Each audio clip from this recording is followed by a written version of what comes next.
so in 2024, the new government started in Flanders, and I read carefully the policy document of the Minister of Education. There was a lot in the text on language, only on Dutch. There was a lot on inclusion, but only inclusion as I just defined, not a word on diversity. And this is the current reality. Ministers don't score.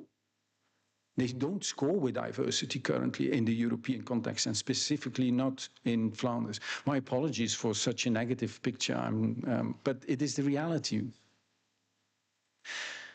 And I thought you would ask what you think your role is. I think you would have asked that. Well, to be honest, I used to collaborate intensively, and I always called that my advocacy role.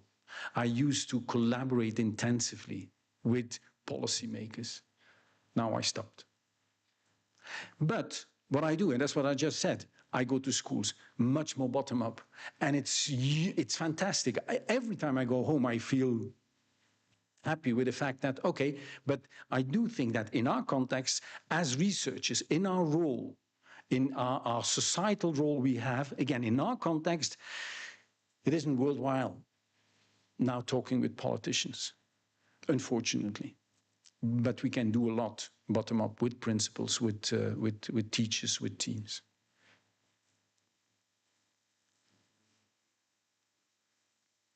I just want to ask, what's your opinion about code switching and mixing in the classroom? How often should it be used? Well, okay, code switching, code mixing, meshing, translanguaging, whether it's the same or not, during the coffee we can have that discussion. As far as I'm concerned, as much as possible. I mean, what is interesting, I mean, I had a PhD student some years ago who did interaction analysis of dynamics between teachers and pupils, and also on translanguaging dynamics. So let me call it translanguaging dynamics. Brussels, as I said, is bilingual, but in Brussels you have Dutch-speaking schools, French-speaking schools. And the Dutch-speaking schools are funded by the Flemish government, so we don't have bilingual schools in Brussels. Oh no. So Dutch-speaking schools. So the policy is only Dutch. Now what we found out was that many of the migrant kids also master French to a high degree. What we found out was that they in one way or another, they created their own translanguaging spaces.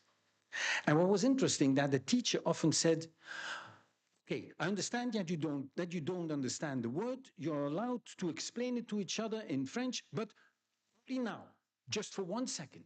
And then we move to Dutch because you know what the school rule is. But that was all the time. But so what you see is that the children, yeah, they create these spaces. And but due to the fact that the children are in the position that they have to create these safe spaces or multilingual translanguaging spaces themselves, makes that many pupils don't do it because they are afraid. And so that's why teachers need to be trained much more with what we call that concept of functional multilingual learning, that they have to anticipate and that explicitly say, okay, two of you, Turkish, sit next to each other. I'm teaching maths and I'm saying, I know that you're not so good in Louise, you're not so good in maths. I know that, but your colleague, she's very good in maths. And I proactively say, okay, explain it to each other. Yeah, explain it. You can do it in whatever. You can mix as much as you want. Often teachers don't do that. And why do they don't do that? Afraid of losing control. It always has to do with didactics. Afraid of losing control. Yeah, but I don't understand. Maybe you haven't explained Pythagoras' theorem correctly to her. And I don't know, because I don't know. I don't speak Turkish, I don't speak Polish, I don't speak Arabic, I don't speak any of these languages. And then I always say, building on Vygotsky, these are powerful learning environments. When you have that 1 minute of talking to each other, then I can say, okay, tell me. And I invite you to your dynamic processes of explaining things, of meaning making in whatever language or mixtures, explain that to me in Dutch. And then I can intervene as a teacher. Then I can say, okay, up to that point I was right, but no, Pythagoras' theorem says this and this. And we have powerful, also language learning dynamics. So yes, as much as possible, but we need to train the teachers for that. We need to train and change their monolingual beliefs. Thank you. I was going to ask about differences between Brussels as a bilingual space and Flanders, where there is such an aggressive policy of lingualism. But your answer to the previous question means that I understand more about the very limited bilingualism of the space in Brussels. So I guess what I would ask, I guess I'm interested in the power of these ideological top-down decisions around linguistic purity. And I wonder if there are comparable European instances in which there is a kind of more accommodating policy towards linguistic multilingualism at a kind of institutional level, and what outcomes you might predict from different state-driven attitudes towards linguistic purity, if that question even makes sense. Mm-hmm. Yeah, well, thank you. Yeah, but we see variation amongst between European nations. For instance, for many years in the Netherlands, but Bertus, you know more about it. But so for a long time, there was also very negative policies and little opportunities, and it was all about Dutch. Recently, the Nederlandse Onderwijsraad, what you call that in English, the Education Council, the Dutch Education Council, now advised to the Dutch education system that they should embrace multilingualism and that they should embrace issues related to multilingual education. Yeah, so we do see changes. France is, I don't know whether people are familiar with the French context. I mean, the French invented, of course, the concept of one nation, one state, one nation, with all my apologies for those who... So in France, policy-wise, not much, but there again, sometimes in schools I see interesting dynamics, specifically in areas like, and we have strong colleagues like Nathalie Auger from University of Montpellier. They do fantastic things. For those who are interested, if you key in French, Comparons no langues, great metalinguistic activities, but again, it not always dripples down. And then there's, of course, the EU, the European Commission. That's interesting, very strong when it comes to multilingualism, but for a long time, DG4, so department responsible for education languages, DG4 advocated for multilingualism, and they had for long times that M+2, mother tongue +2 policy, but only for the 27 languages, for the languages of the members of the EU, not for immigrant languages. It was only gradually that the European Commission DG4 also embraced the idea, yeah, we have to do something positive. So it goes in ups and downs, but the problem, the era we're living in now, which is very dystopic, as we all know, makes it often very, very difficult. And that's why, as I just said, I think it is important that we invest in these bottom-up approaches, working. Also, we as researchers, I can't emphasize that enough, that we have to work with teachers, with principals, with schools. Okay, last question.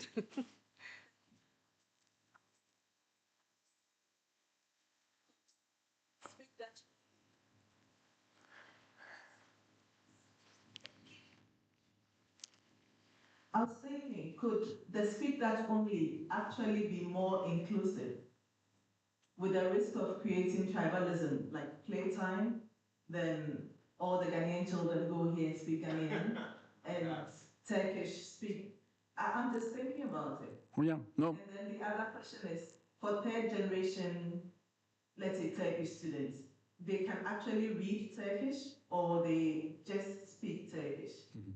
Okay. Thank you. Yeah, with regard to the last question, as I said, the third generation, their language proficiency at literacy level is rather low. Their oral proficiency is fine for daily communication. We've done in the past some interesting other experiments where we've been also in a study which I didn't refer to because it had nothing to do with assessment, but a study, a longitudinal study, where we first taught to read and write in the transition from K3 to P1, so 4, 5, 6 onwards. And that was a challenge for these children. That was a challenge because they to be first having that opportunity to become literate in their mother tongue. So that's one thing. But having said that, it is interesting to see, due to social media, is that specifically amongst the Turkish diaspora, there is an increasing there are increasing dynamics of being aware of their Turkishness, and they try to get in touch with other Turkish families from that came from the same villages, Eskişehir, in the Anatolian plateau, and who are in Turkey or in France, and also many. Recently, 2 days ago, I got an email from one of my students from Turkish descent, and she did psychology, just graduated. Fantastic. You know what she wrote? It was fantastic. She wrote, and now I'm going to Turkey to learn Turkish. So they were so powerful, and this is what I see, and I hope that also these dynamics will increase. So that's one thing. The other thing, yes, the playground and everybody Dutch, and this is an argument which is often used by politicians and policymakers, and that is the 19th century idea that in order to create a cohesive state or sub-state, we need to speak the same language. So that is often used as an ideological argument. The teachers often say they are concerned, yeah, but we'll have segregation, cliques on the playground. We experimented with schools. I mean, just a policy rule. Okay. The 4 of you, you are Turkish, on the playground, you can speak whatever you want. You can speak whatever you want. But once Bertus comes in who doesn't speak Turkish, policy rule, we change and shift to the lingua franca. It doesn't go overnight, it takes some time, but schools who experiment with these things works fantastic. Sometimes it's in these little things. When a school does nothing, not a policy, I always say, not a multilingual policy is worse than a monolingual policy. So when you don't have a policy, then there is a problem that you can get these kind of dynamics, of which teachers say, yeah, but we get cliques, we get tensions on the playground. But there are simple things to solve that. Okay.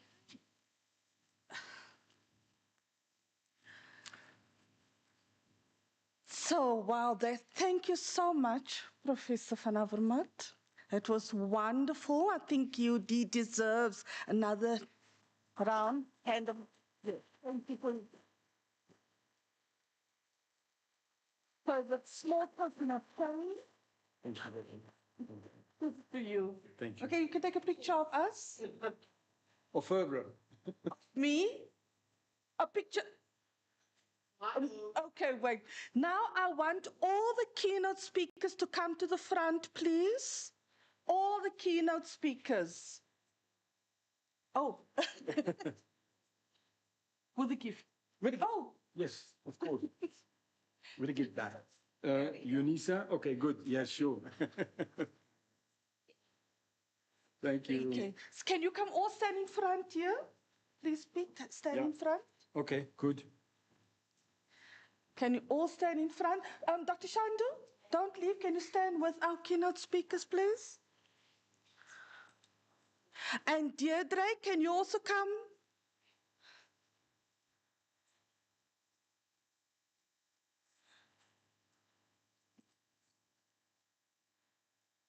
So I'm sure many of you will agree with me. We had spectacular keynote speakers. Don't you agree? Absolutely spectacular. Let's give them a...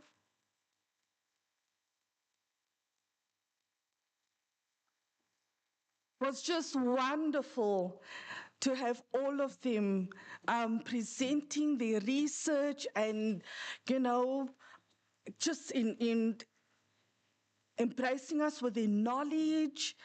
I mean, I'm sure we all enjoyed it and we learned so much from all of them.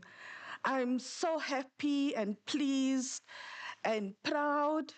And thank you so, so much to all our wonderful keynote speakers for this that presented at our conference for 2025.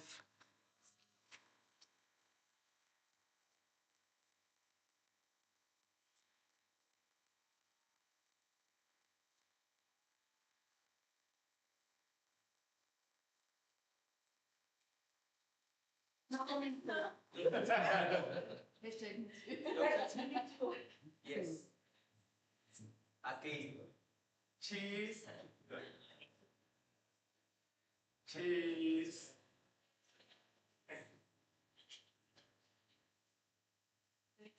Thank you.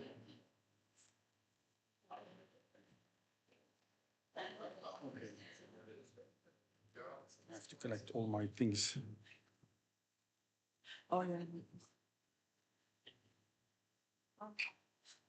What?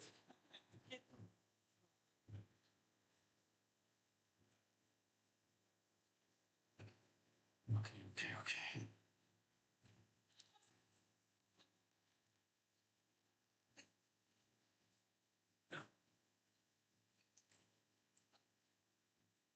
It broke.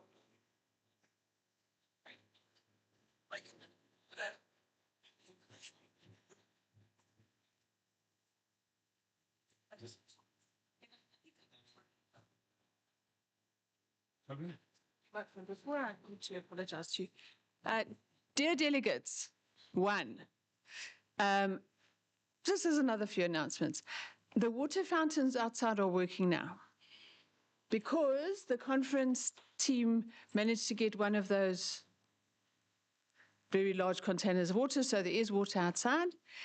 And secondly, with the exception of some people who know who they are, please would you all make sure that you attend the closing session, because we're going to have a fairly special guest, if we are lucky. So cross fingers and come to the, thank you, Devils Russell, and come to the closing at 4:30.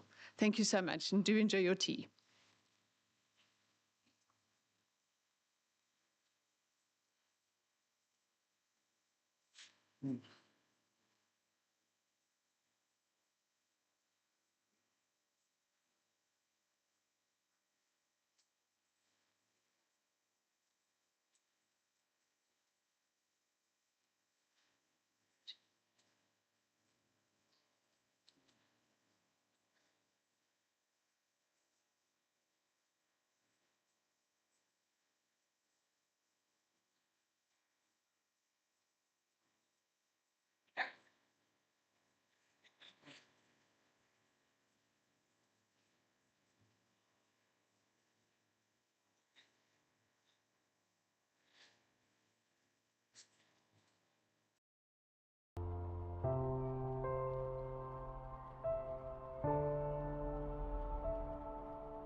Right, good morning.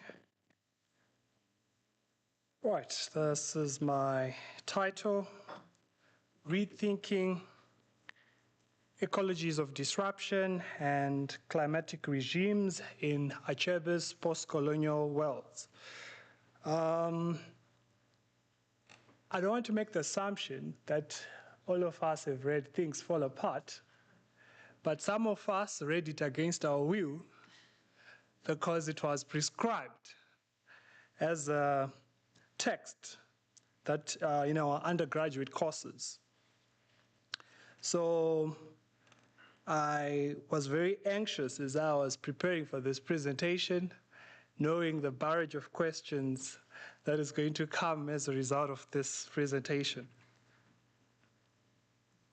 Right, Achebe's African Trilogy, which was published in 2010, and it compiled all the three works, which is Things Fall Apart, Hour of God, and No Longer at Ease. But as you can see from the publishing timelines, it was first Things Fall Apart, followed by No Longer at Ease, and then the last was Hour of God. But in the trilogy, you find that there is a reordering in which No Longer at Ease comes last because of temporality. So we see that in Hour of God, it continues the same themes that have been discussed in Things Fall Apart. And then in No Longer at Ease, we now see full-blown erasure of culture. It is my contention that Achebe's trilogy has been typically read through historical, cultural, or post-colonial lenses. However, its engagement with climate, both literal and symbolic, presents another interesting dimension. The critical literature review. You see that there have been fragmented approaches from analyzing the novels within the trilogy. The first fragmented approach, we see it from the from scholars who focused on looking at it in isolation, particularly from a thematic, also from a theoretical perspective. One scholar that comes to mind is Bright Molande, who mentions the politics of rewriting within Things Fall Apart, and then the issue of themes from tradition versus modernity. And then we now see the shift toward that holistic and thematic analysis in recent analysis by Morrison, where we're now having that a re-engagement of the tradition versus modernity, and also looking at environmental racism by Mauve, and then also the dual construction of othering. So there's less work that is focused on the issue of environmental racism in the whole trilogy. A lot has been focused on a singular analysis. Things Fall Apart opens with a drought, followed by a season of excessive rain, a weather pattern that disorients the yam cycle. These climatic disturbances coincide with Okonkwo's early struggle to assert himself as a provider and masculine authority. Achebe introduces ecological vitality, not as a passing detail, but as a structural force, foreshadowing broader social disintegration. He mythologizes climate events such as droughts, famine, extreme winters, to also show how they create an unequal burden of bearing this climate. For instance, we see Things Fall Apart, so in Hour of God, how Captain Winterbottom is suffering from this weather, and also how other colonial administrators are dying because of malaria within the colonial scape. And we see also how the natives are also using the climatological time or ecological sense of orientation based on the moon. For example, Ezulu fears the moon, Okonkwo fears nature. And I argue that using Bruno Latour's concept of climatic regime, that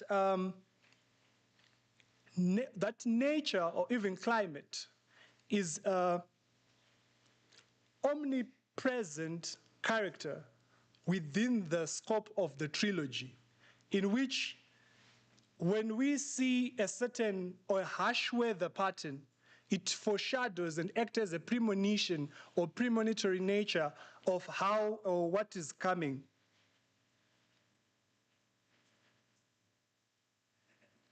Achebe's trilogy highlights these tensions through also the imposition of colonial rule.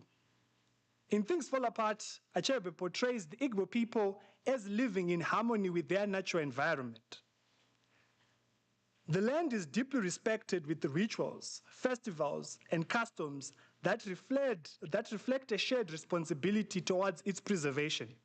Decisions about farming, hunting, and forest use are made by the clan elders, the oracle, and reinforces the principle of environmental governance.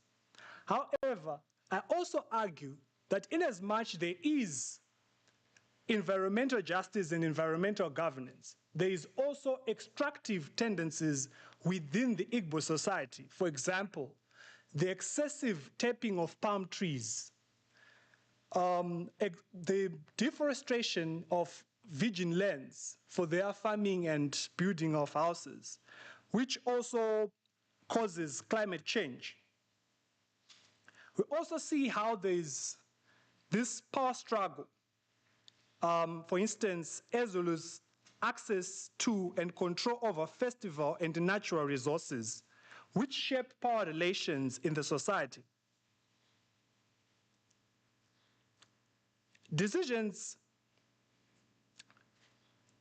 about environmental governance reflects a deep ecological consciousness that recognizes the dangers of exploiting the nature beyond its limit.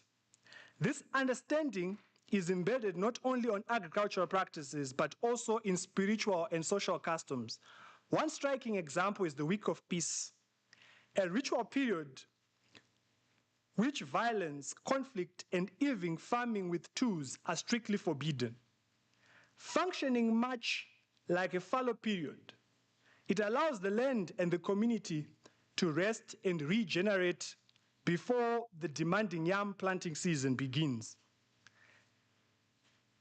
When Okonko violates this sacred time by beating his wife, his punishment, which is a social transgression and an offense against the god Ani, the earth goddess, he is compelled to offer a sacrifice to restore harmony, underscoring the Igbo belief that moral and ecological balance are deeply intertwined. The punishment signals that human actions, especially those involving violence or disruption, can damage not just interpersonal relationships, but also the spiritual and environmental fabric of the community. Achebe thus presents Igbo customs as embodying an indigenous ethic of sustainability, where rituals are not empty traditions, but active measures to prevent social and ecological collapse. Through Okonko's punishment, Achebe highlights both the power and purpose of these customs. They serve as checks against excess, aggression, and environmental degradation, holding individuals accountable to the broader community and to the earth itself. Colonialism disrupts the Igbo way of life and their relationship with the environment. However, the society was also on the verge of its own downfall based on these excessive ecological damages. Escobar 2020 and Altamirano Jimenez 2020 again argue that indigenous ways of knowing and being are deeply rooted in the long-standing place-based relationships with the natural world. Relationships that challenge the ontological and biopolitical framework imposed by the modern nation state. It is what Latour argues, that the modern or the post-colonial modernity tries to disrupt indigenous ways of knowing, but also constitute forms of resistance wherein the interconnectedness with land and non-human life forms or non-human life forms animates the spiritual, material, and economic dimensions of indigenous existence. I do not gloss over the wanton destruction of the land in the trilogy. Achebe suggests a different kind of human-caused rupture and the colonial interruption of ecological, temporal, and spiritual communities. In other words, it is an unfolding breakdown of environmental knowledge, social time, and cultural habitability. Time shifts and is displaced within the trilogy. We see when there is colonial incursion within the trilogy, how the bell, which is a marker of time within the Christian schools and the mission church, is now used to mark time within the society. And instead of relying on the festival and on the moon and the rain patterns, whether no longer adheres to memory or tradition, for Achebe, this instability is not coincidental. It prefigures the larger collapse that colonization brings.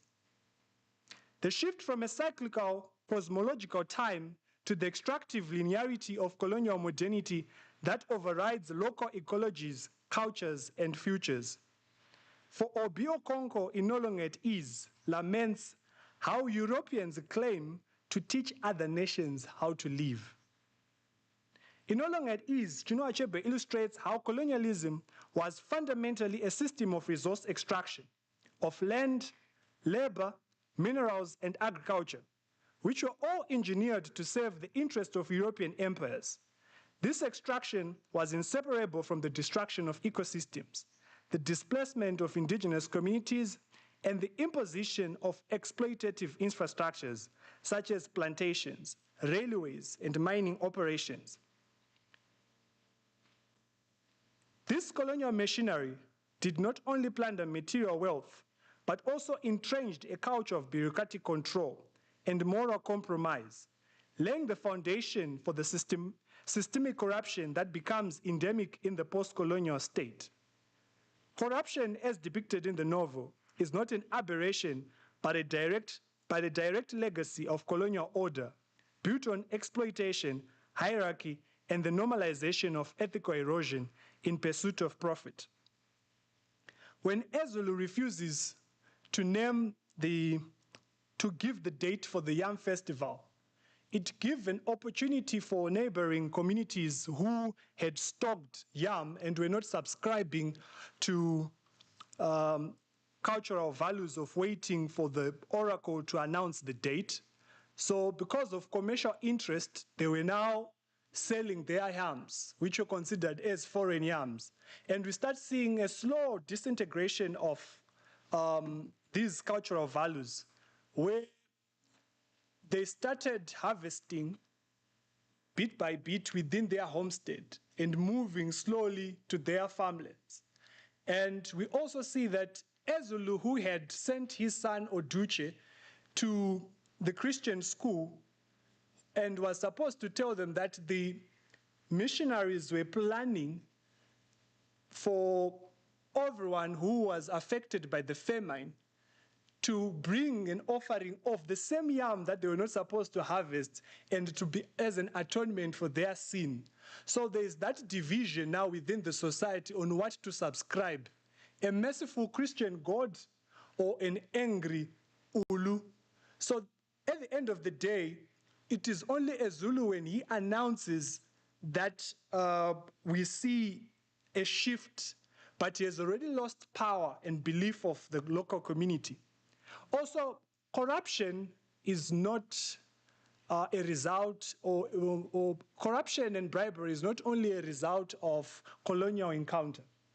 We also see that it is Ezulu who had his own ways of devising a scheme so that one of his sons, his favorite son, would become a an heir to his trade. And then we also see how he ensured that by preparing for punishing the society, the first thing that we see is he overstocked the yams so that he would delay the dates to announce this so that people would feel his power. Secondly, he was waiting for the moon. He delayed eating because he was imprisoned by Captain Winterbottom when he refused to be a proxy chief for the government.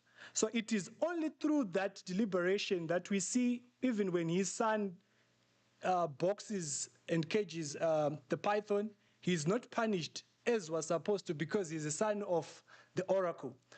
And those aspects shows that the society had its own flaws and also the way of covering, but there are repercussions that happened as a result of that, and we see the disintegration of power.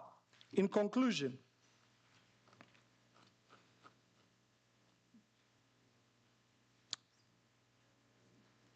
ontological and spiritual disposition, what Lato would call a shift in the earth's mode of existence.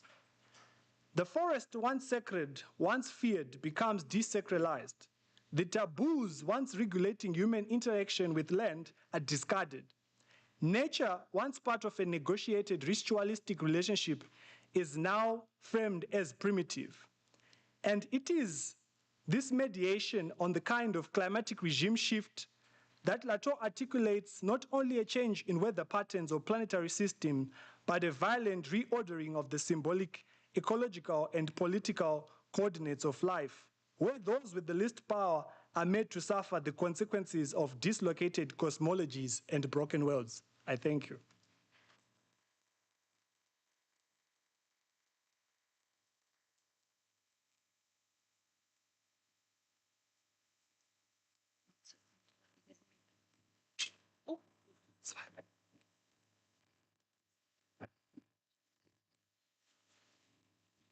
Thank you. Got a bit of unplugging and replugging here to do for a minute. Thank you, Walter.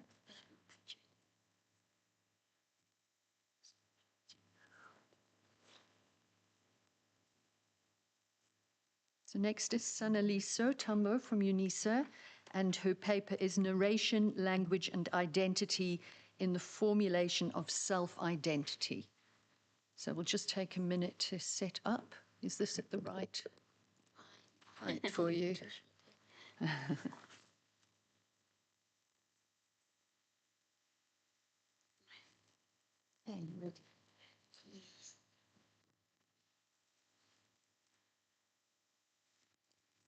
Good morning, colleagues.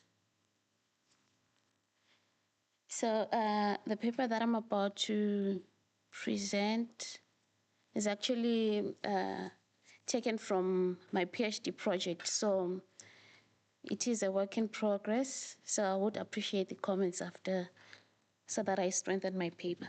Okay. No, I'm not projecting. I'm not projecting it. Right.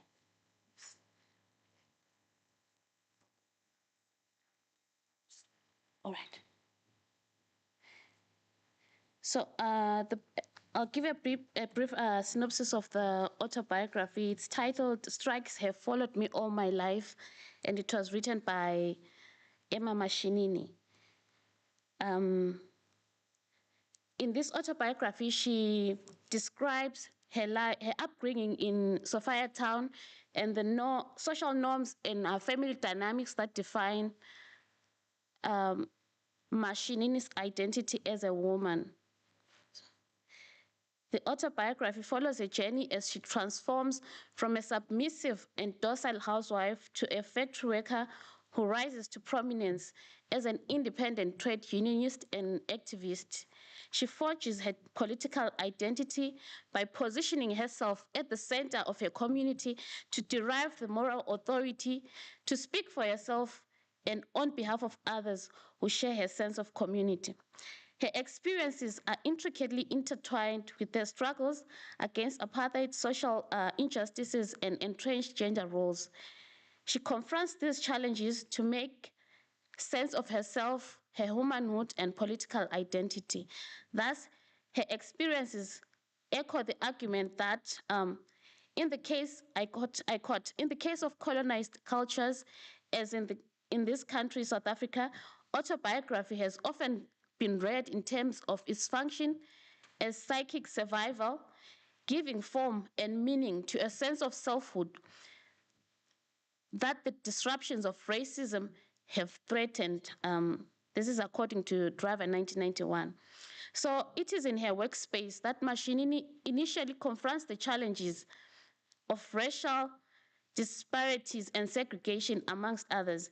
In the same place, she's convinced by her colleagues to start a workers' union. She then forms the Commercial Catering Allied Workers Union of South Africa, abbreviated as CCAWSA, Hausa, and becomes assertive and fearless in her role as a trade unionist, activist, and a relentless advocate for Black industrial workers' rights.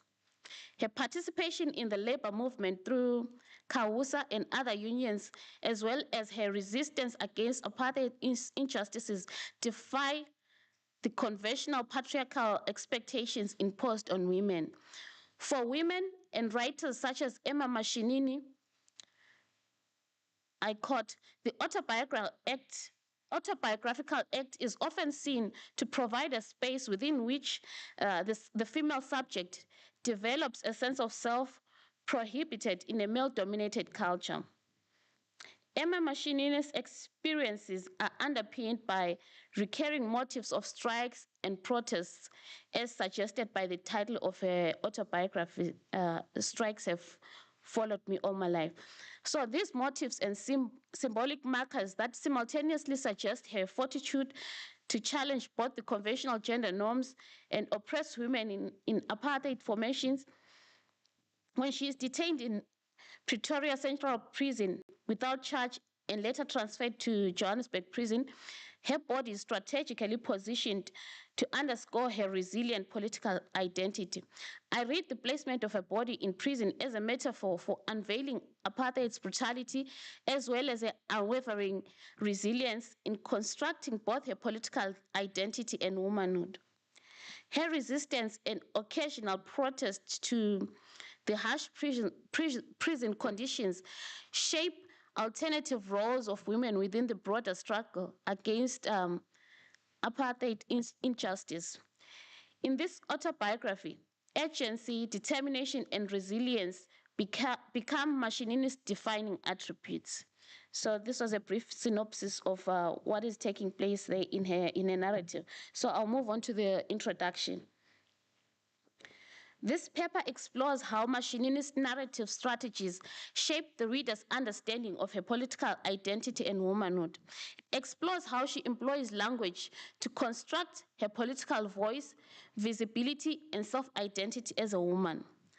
I examine the construction of her political identity and womanhood through Whitson's 1987's view of how language is used as a tool for articulating personal experiences and the construction of identity within social contexts. Analyzing the interplay between identity and narratives, Brockmere and Bauer, 2001, opined that, I quote, narrative is the name for an ensemble of linguistics and social structures transmitted oral historically, constrained by each other's level of mastery and by his or her mixture of communicative techniques and linguistic skills, unquote. This suggests that a narrative cannot be studied outside of the influence of the writer's use of language and technical skills. Brockmere and Bauer also posit that the construction of self and life worlds draw on a particular genre of language usage, which is narration. In other words, the ability of constructing meaning in autobiography also lies in the fusion of language and narration. So I make the point that Mashinini employs language and narrative strategies to formulate herself, a political self and womanhood, by entwining her encounters within activism in a space constrained by patriarchy and repression. She uses narrative strategies and language to project herself, a personal and collective struggles in a domestic life, workspace, and detention. Through narration, she highlights the importance of defiance in the formation of a political identity and womanhood. Her narrative is underpinned by a language of deconstruction.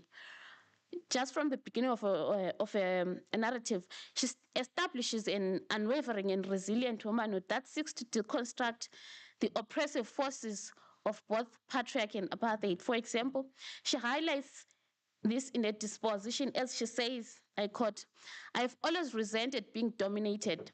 I resent being dominated by a man, and I resent being dominated by white people, be they men or women. This disposition resists the gendered social hierarchy that perpetuates male dominance over him." According to Durham et al. 2020, she presents the context of her resistance in this quotation that I just read, to take charge of her sense of self and refute conforming to societal norms. And her use of the first person I foregrounds her agency in a robust and unrelenting fight against the male dominance of the time. Through her narrative, she creates a direct and close connection with the reader to share in the emotional significance of her struggle and against apartheid and patriarchy.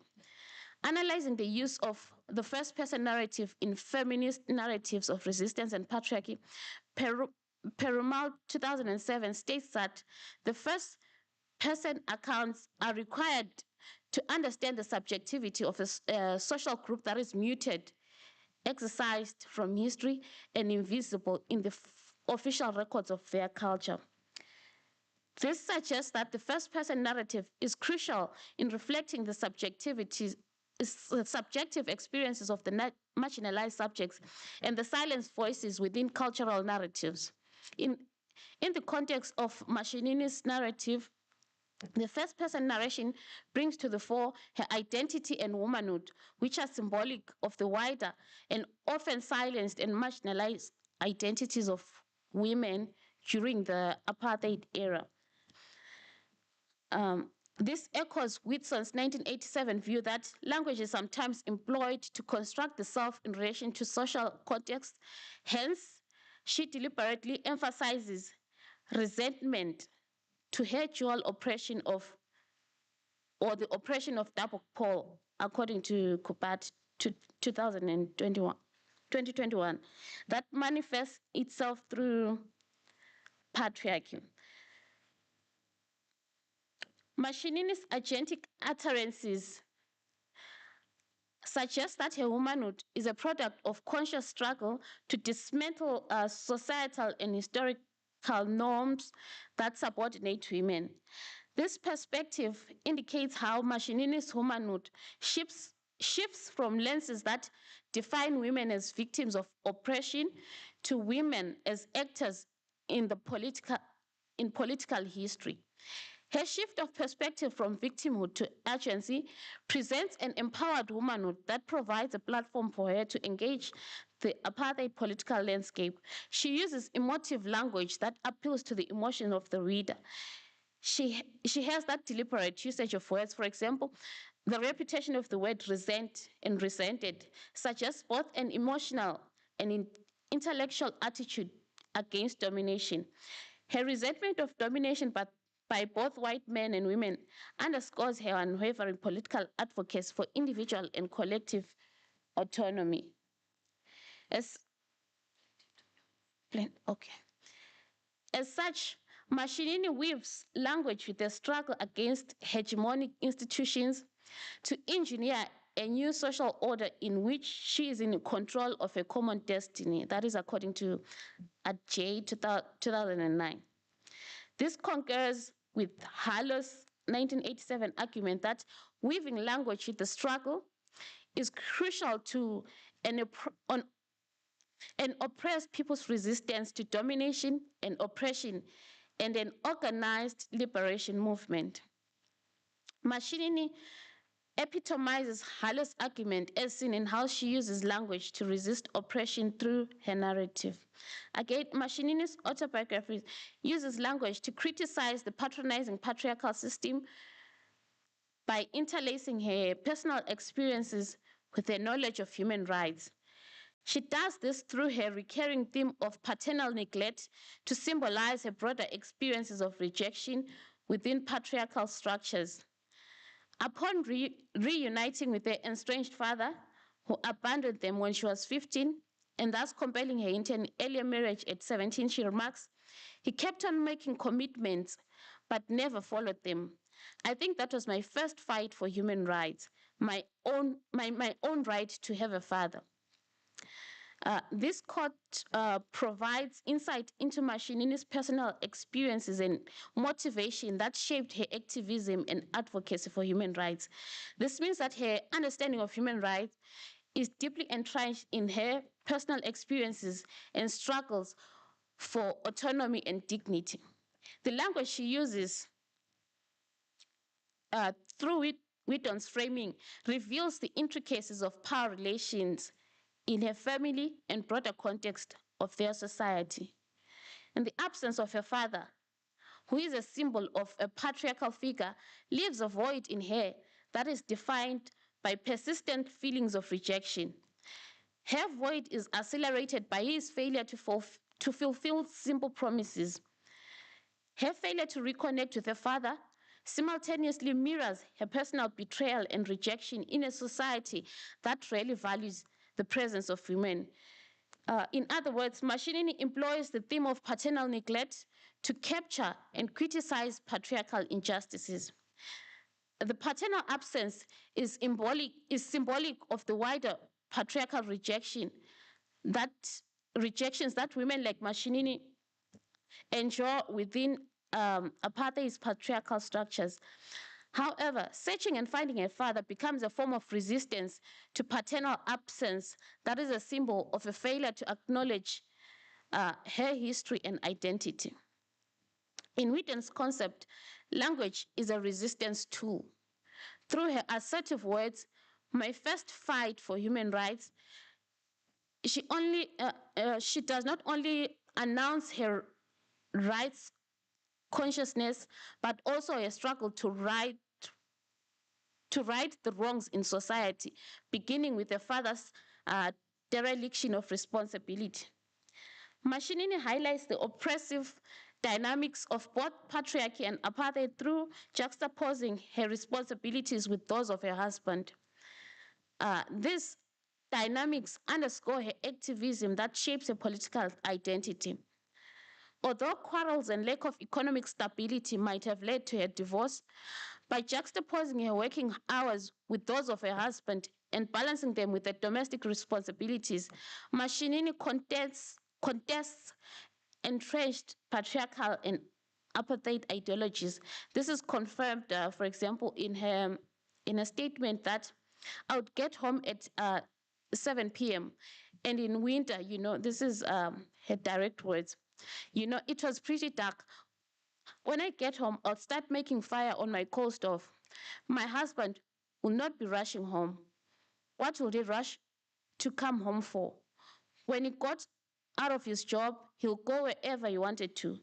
And because he was a man, it had to be so.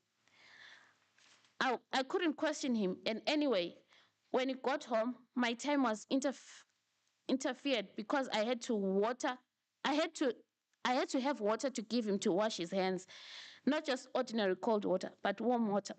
My husband will sit and read the newspaper, and sometimes I would wonder if he really understands what he read, or if he just knew that the white boss sits and reads his newspaper when he gets home. So this highlights the complexities of dual oppression that Mashinini and other women encountered during apartheid, through extensive working hours, while shouldering the deep-seated domestic roles perpetrated by patriarchal norms. In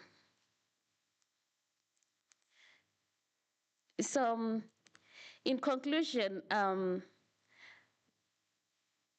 the paper basically seeks to express how Mashinini uses language to position herself as a political figure in the South African national space, yes, so to speak, in the national space. So this is an important thing to do, because often the autobiographies that I came across, they are about men, or they are written by men. So this makes men to be seem like they were the ones who were more involved in the national struggle, yet we see figures like Emma Mashinini. So her biography seeks to do that. It seeks to insert women back into the national imaginary through the usage of her language, a political language, so to speak. I thank you.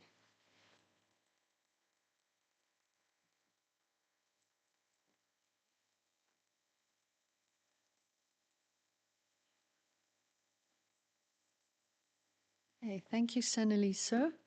And now we have Adet Nume from University of Pretoria talking about Heartscapes, the Child and the Karoo.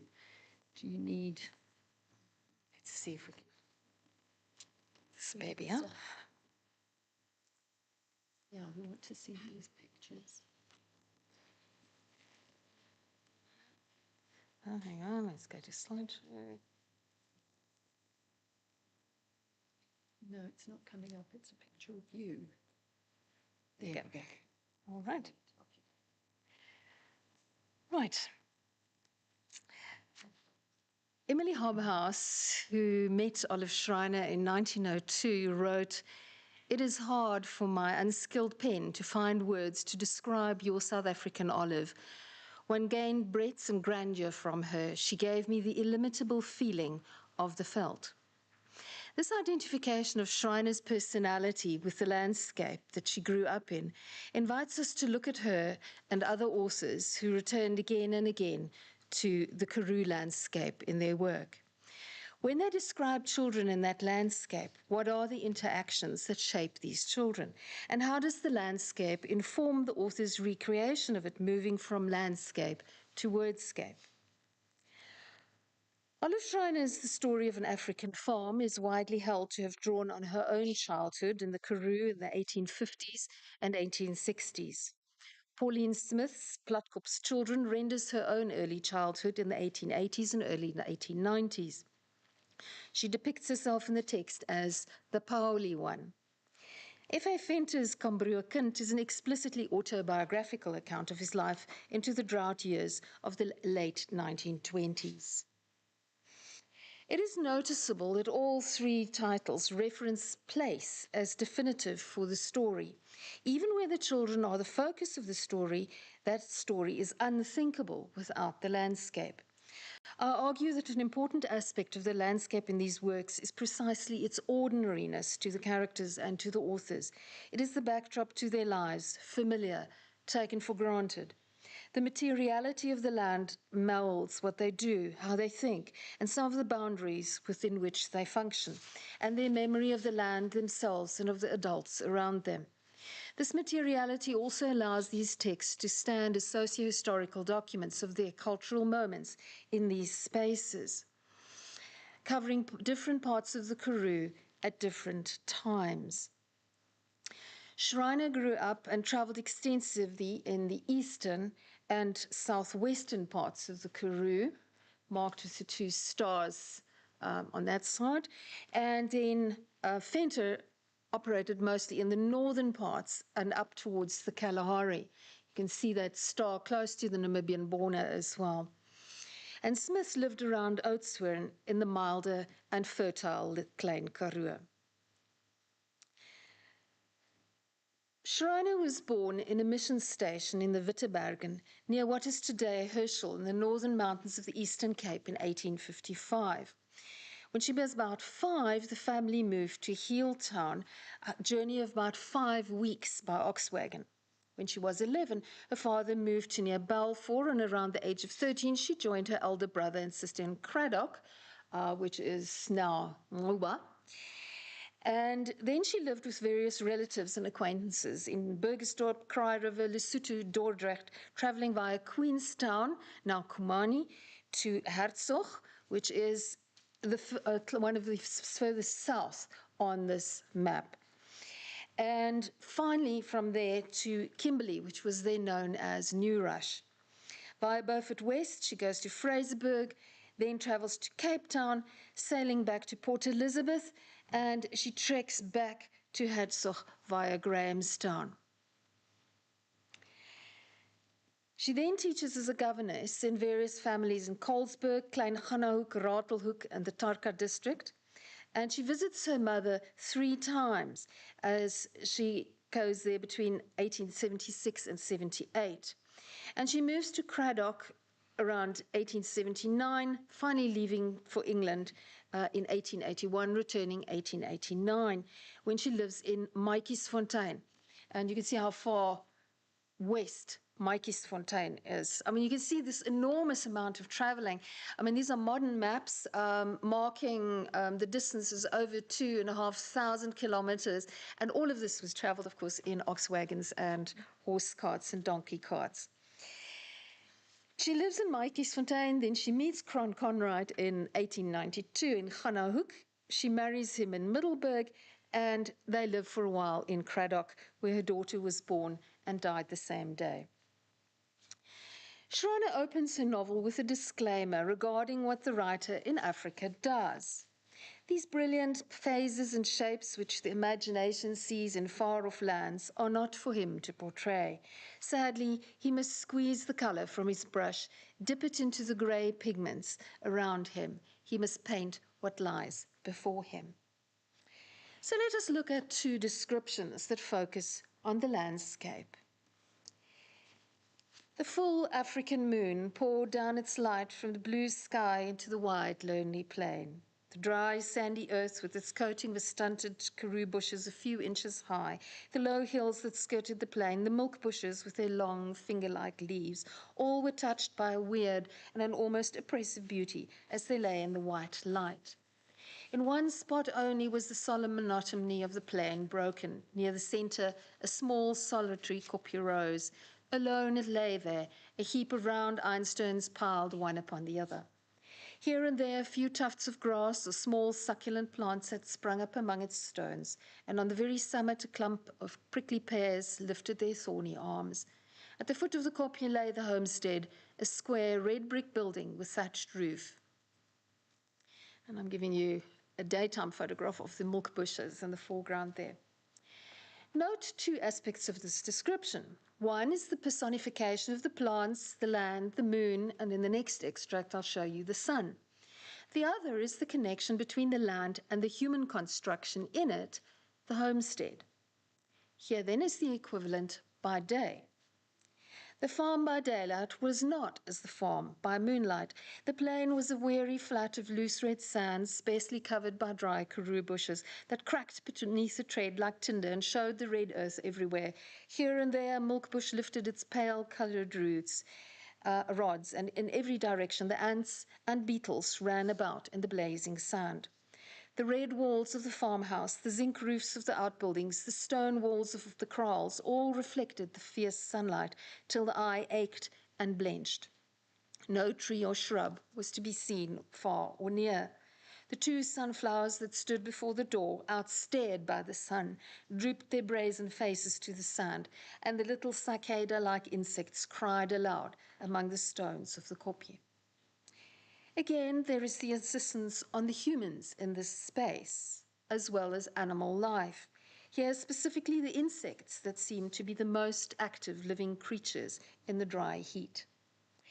J.M. Coetzee argues in White Writing that the depiction of the South African landscape by any white writer falls into one of several categories. One is an attempt to tame the landscape through language informed by romantic traditions of landscape description to contain the local landscape within the European category of the exotic, which Coetzee considers, quote, a self-defeating process of naming Africa by defining it as non-Europe, unquote.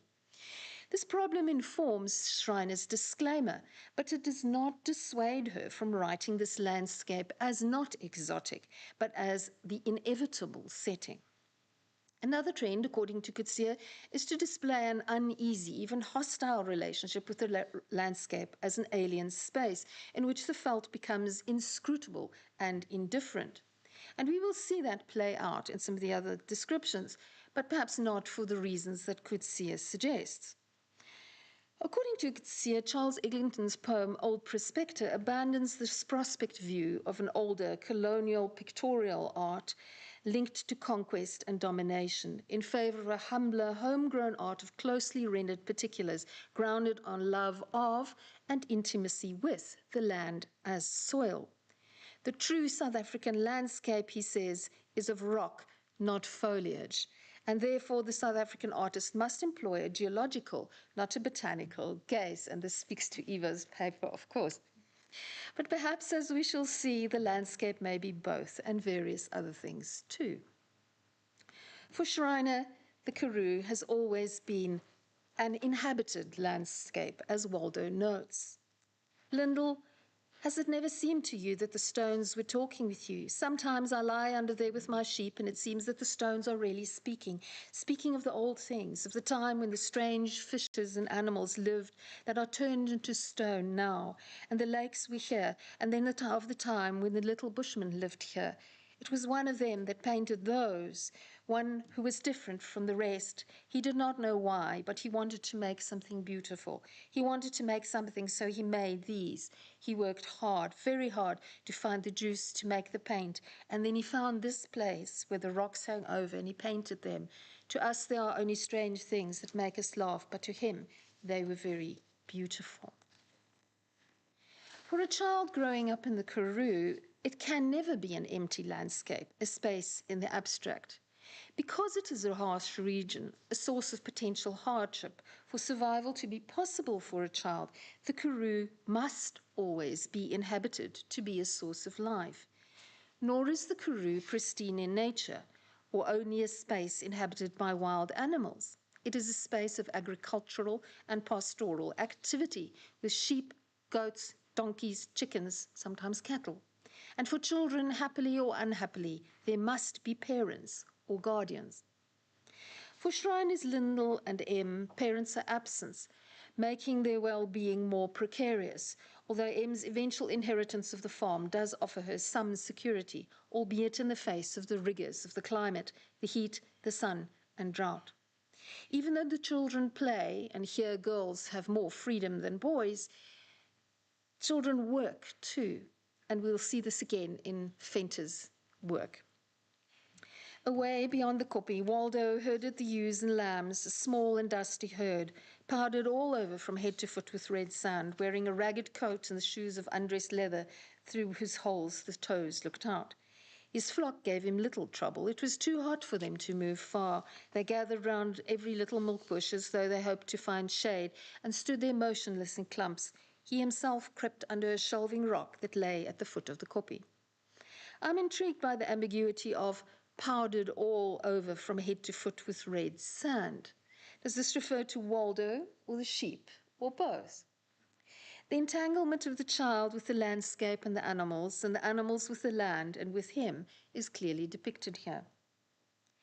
The inscrutability and indifference of which Coetzee writes is borne out by Waldo's attempt to sacrifice his dinner chop in a vain attempt to elicit a response from an apparently equally inscrutable and indifferent guard. The boy found 12 small stones. Kneeling down, he arranged them carefully in a square pile, in a shape like an altar. Close by in the red sand, he knelt down. Sure, never since the beginning of the world was he so ragged and so small a priest. There is no response, and Waldo eventually concludes that he hates God. A similar indifference to prayer prevails for other inhabitants of this land when the drought comes. At last came the year of the great drought, the year 1862. From end to end of the land, the earth cried for water. Man and beast turned their eyes to the pitiless sky that was like a roof of some brazen oven arched overhead. On the farm, day after day, months after months, the water in the dams fell lower and lower. The sheep died in the fields, the cattle scarcely able to crawl, tottered as they moved from spot to spot in search of food. Week after week, month after month, the sun looked down from the cloudless sky till the karoo bushes were leafless sticks broken into the earth, and the earth itself was naked and bare, and only the milk bushes, like old hags, pointed their shriveled fingers heavenward, praying for the rain that never came. And I was quite interested. I've highlighted a number of these repetitions week after week, day after day, spot for spot. The mixture of the repetition highlighting the spatial and the temporal connections in this particular passage.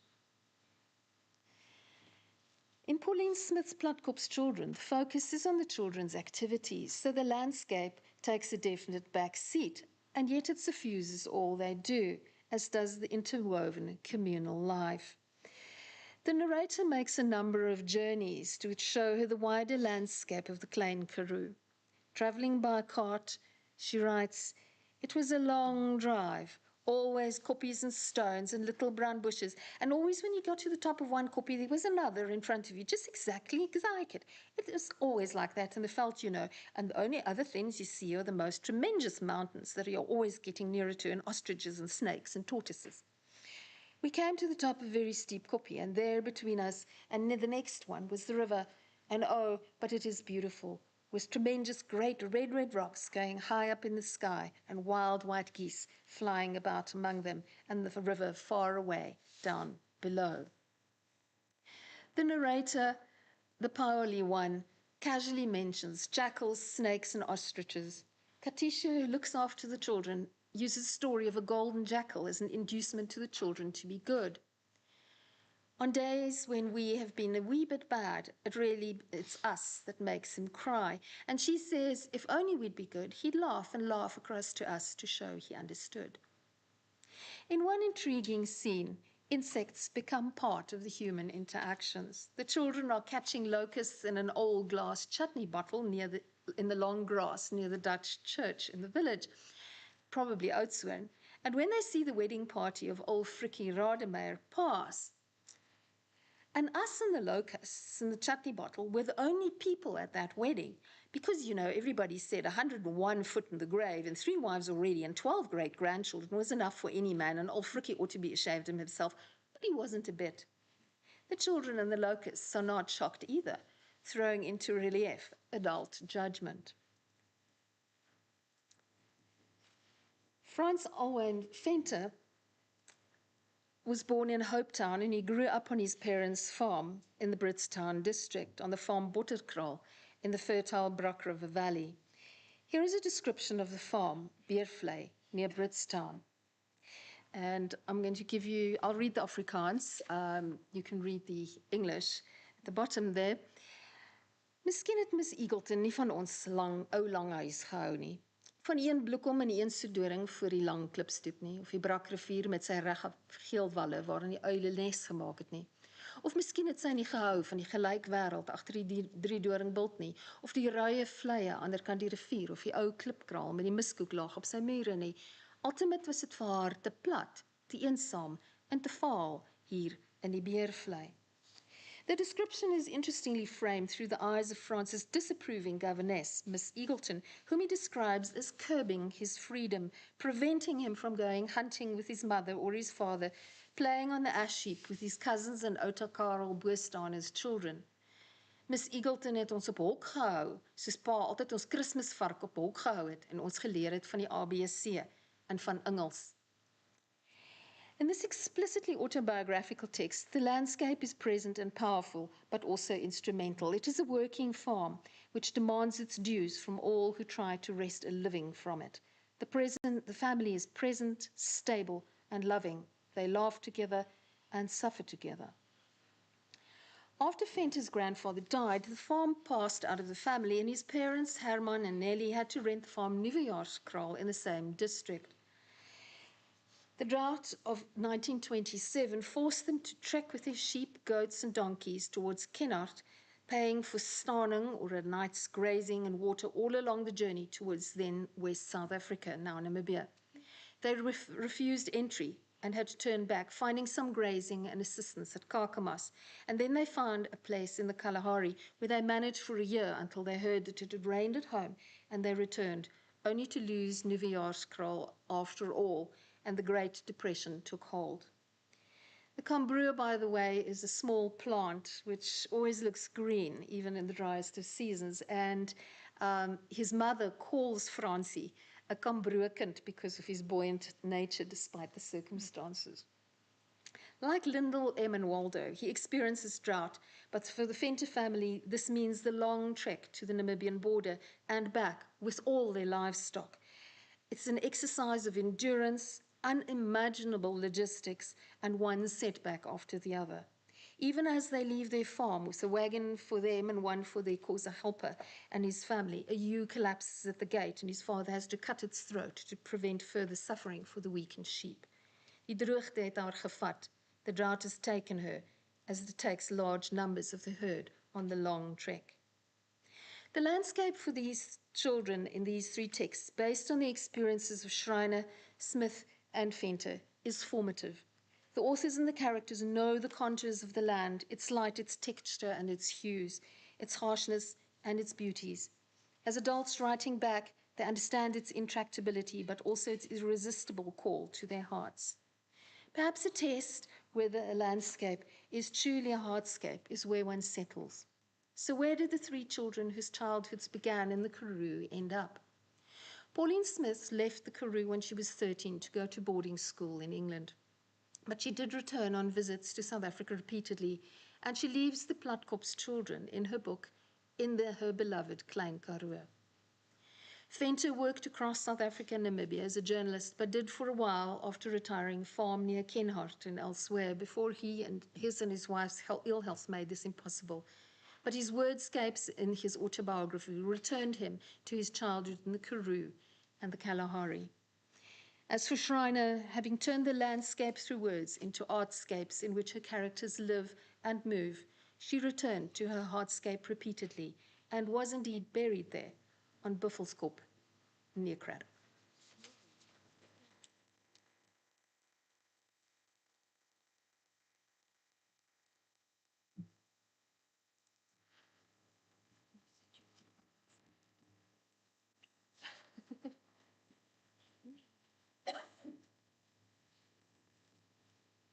Thank you, everybody. That was lovely. Idette, as you were talking about them traveling, I was thinking about, traveling by horse and cart and how slow it would be and how arduous, and comparing it to the last 3 days we've had, traveling around with Uber and how train. And you really have to think about it, don't you, to think about traveling and moving from space to space so slowly. We'll open up now for questions and comments. Shall I give you a quick recap of what all the papers were, or have you got your questions ready? Shall I give you the recap? So Walter Barure, he said that ultimately his paper challenges the prescriptive binaries of global versus local, nature versus society, and subject versus object.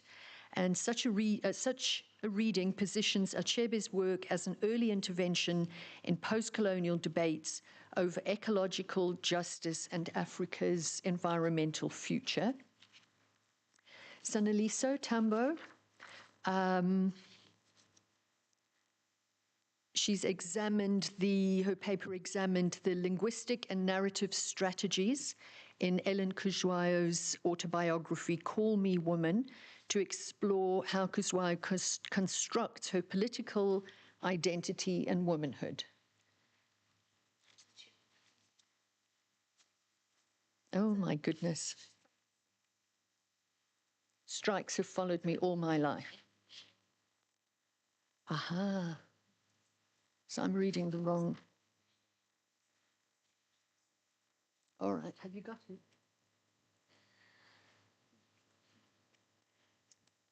Okay. So it was narration, language, and identity in the formulation of self-identity. Yes, it was. Right. And Idette Numé, The central consideration of Odette's paper was the fact that this land, the Karoo, is where the three authors that she explored were shaped as children, and possible adult lenses that altered that first awareness. So, any questions and comments?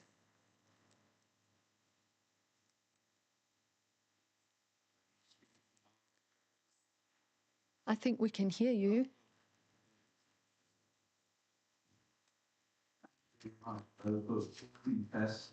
Papers, and there are also there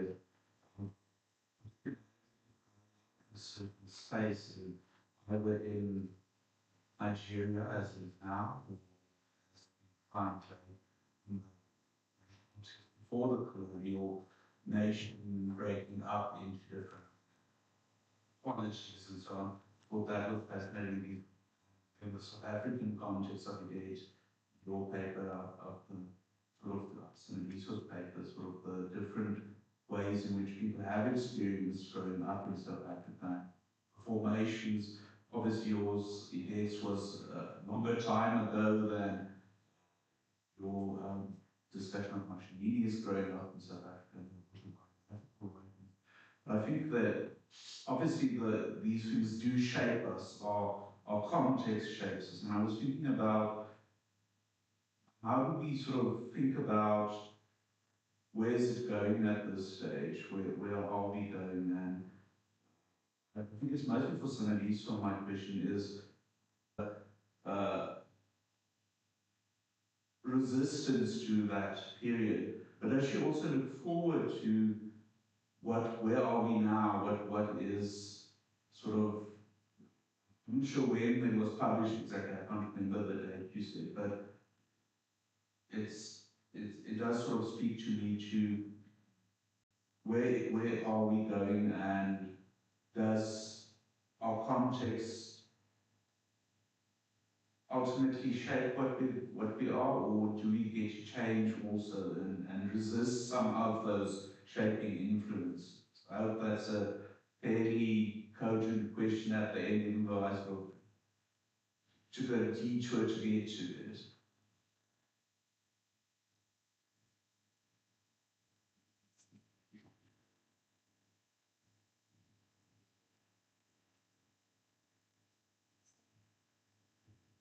Okay, thank you so much for your question. I think the plight of women since then has since changed, maybe slightly a bit, but I still think women, particularly Black women, are still, face a certain level of being underprivileged, whether it's women who seem to be economically or who've attained a certain level of affluence, but still they still face a certain level of being marginalized. So I think a paper such as mine is still necessary even today, because it's still these talks, they help to maybe keep taking the women out of that position of marginality. It's still necessary because some of the things that she talks about are still present even today. So where we are now, it's slightly better than when she published her text. I think it was published in 1985. But yes. But there is still that need to reinsert women back into the national and say they also played a part in the struggle, because the nation is still there's still a gender imbalance even in the politics. So I think it's, I don't know if I answer you. Thank you.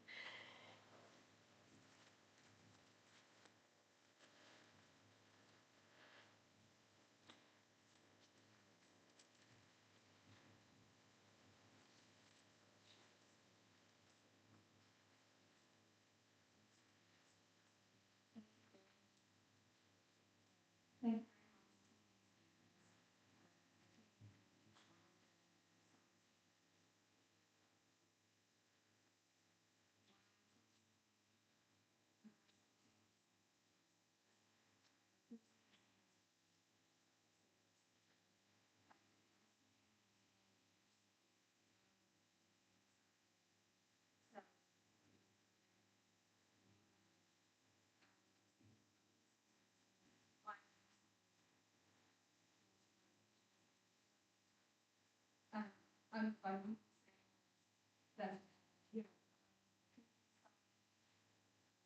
in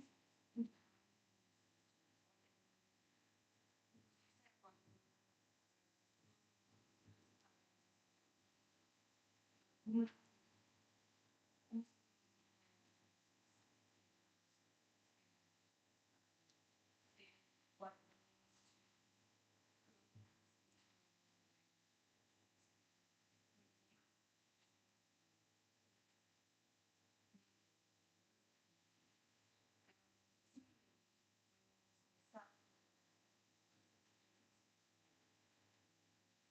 I think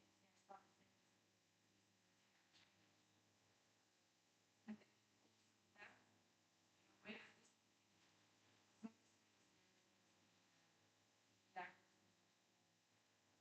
getting little and literary analysis, natural inclination to think in terms of stories. So, great. Yeah.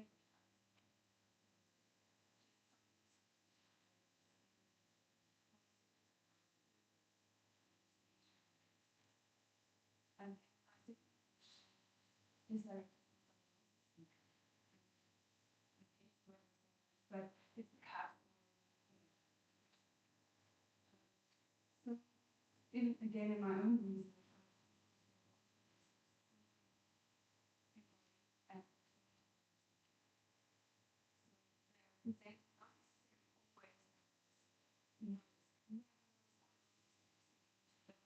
they see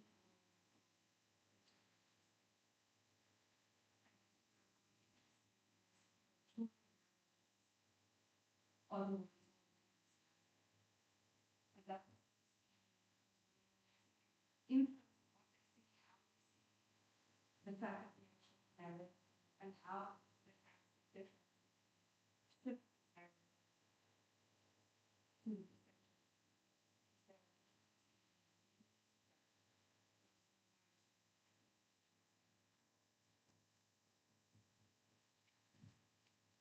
That was my question. Answer it perfectly. But when I refer to identities and womanhood, it's not to essentialize identity or womanhood, but I look at her, how she constructs her identity as and at the time the text is set. I understand that identity is fluid and it changes and all of that. And I capture that in the rest of my paper, only that I didn't get to talk about the theoretical part of the paper, right? But I lean more towards the definitions that that acknowledge the fluidity of identities. And I look at her womanhood as the time it was set when it was more traditionally defined, so to speak. But I do get what you're saying, and maybe I use some of the terms loosely, and I'll maybe work on that more and be deliberate in the usage of terms. Thank you.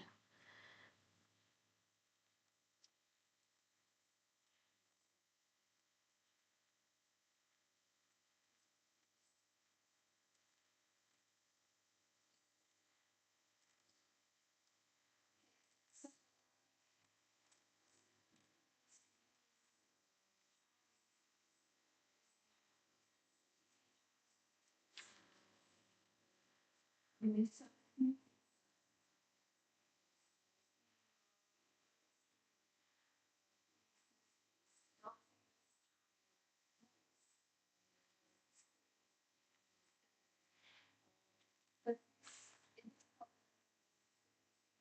this certainly favor that there is that nostalgia which is the creation in some ways always of war, which never exists. So it is deeply problematic. And the children do see things, and just as fainted in his memory, does see things that adults don't always see, but they are enmeshed within that adult world. And there is that critique that I raised when they talk about the locusts as people, and that criticism of fellow citizen of Oudtshoorn who's being critiqued for marrying for the umpteenth time. But it is, and I think it raises some satirical points of view, certainly in Smith. Fintan being more autobiographical. I think there's more of a nostalgia and personal experience and that shaping, not necessarily radically subversive of the world in which he lives. But there is that individual experience which filters it. Schreiner and child protagonists are not narrated, so there is a completely different perspective where there is an adult empathy to children and particularly Waldo's suffering and Hansel. And I think that is definitely a critique. Using child protagonists as suffering parties within that space allows for that satirical view, that distance them to pull back and look at their sufferings and then connect with the land and so on. So I'm not sure that that entirely answers your question, but you know, the space of the narrator and the in-text containing the story is always complicated by issues of AIDS and the adult gaze, which is going to trouble us.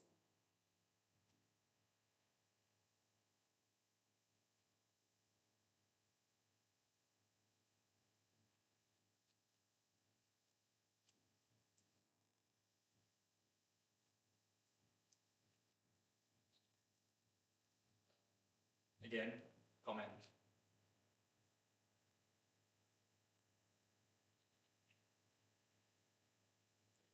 Again, comment, not question for a day. Based on my own areas of research, but I've been looking into a lot of white immigration novels, South African white immigration novels, like that novels from the last 30 years or so.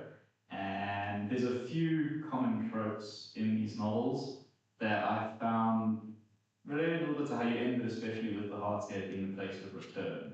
Because a lot of these novels, there's a bit in Michiel Haynes's Lost Ground where someone is at a restaurant and tries to guess what he's doing there as the South African who grew up in this town in the Karoo. He's come back from England, and she sort of says, "Oh, you must be writing one of these expat novels about 20 at this point." And she starts listing the generic features. And one of it is that it's someone returning to South Africa and they leave at the end. Another one is that they're often in the Karoo or similar kind of glass spaces. But what I found particularly interesting for your focus on children is how frequently a dying parent is part of the reason for return. That just symbolically being like the crushing end of childhood when a parent dies. And I just think it's interesting now look at these hardscapes as places of return. These novels are often quite dour and sad, and sort of a place of returning to this nostalgic childhood, but that dying in literal and figurative ways. I think there's just a nice lineage between those texts from 100 or so years ago and what's being done today. I don't know if you want to make a comment, but... Thank you very much for that. I'd like to chat more about it with you at some point. Me too. Sorry, can I just add on to that? When you said that recurring trope of the dying parent, suddenly sort of novels we've been looking at, I mean, that's the case with The Heart, The Sun, and it's also the case with Finta's Decima recently. So it's, you know, that was published, Decima was 2 years ago. So it's a continuing trope. And also the return in Decima, the description of the river Stafelt and the plants Eastern again. Cape, the farm, the return to the memories, nostalgia. Yeah, no, very interesting point.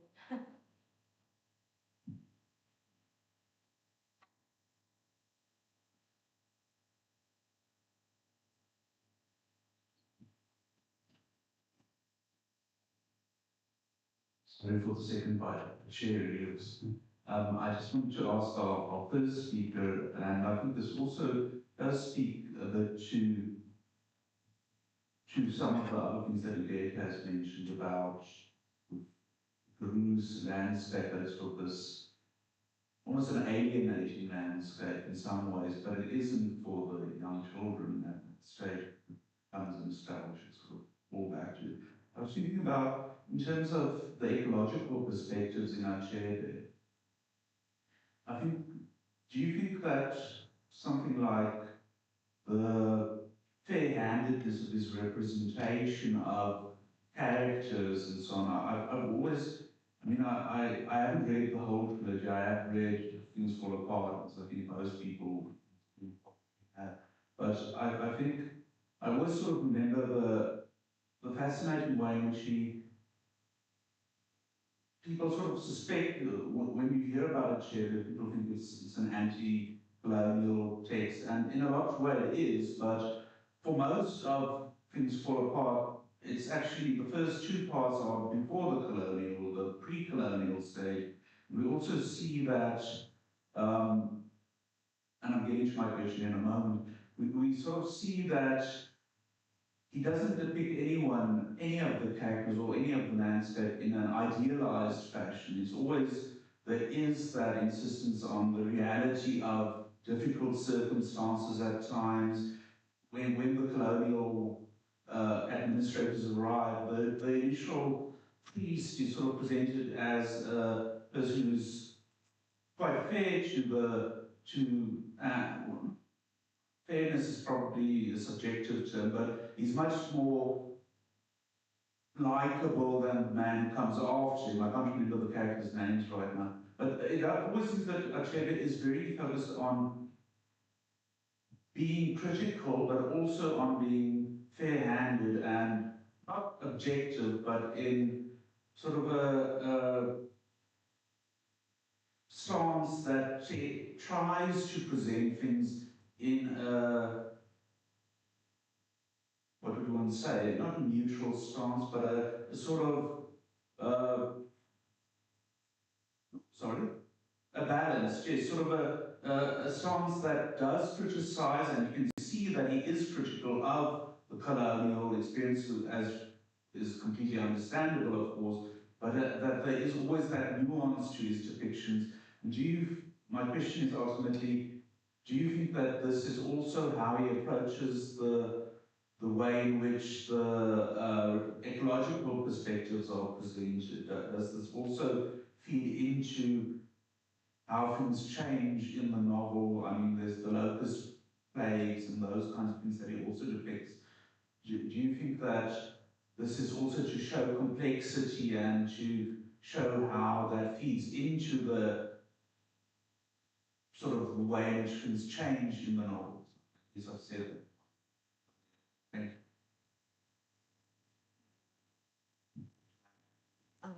Thank you. Oh, it's got, if that one's on. Too quick. Okay. Just use that. Okay. Oh, it's on now. Thank you for the question. Yeah, I agree to a large extent.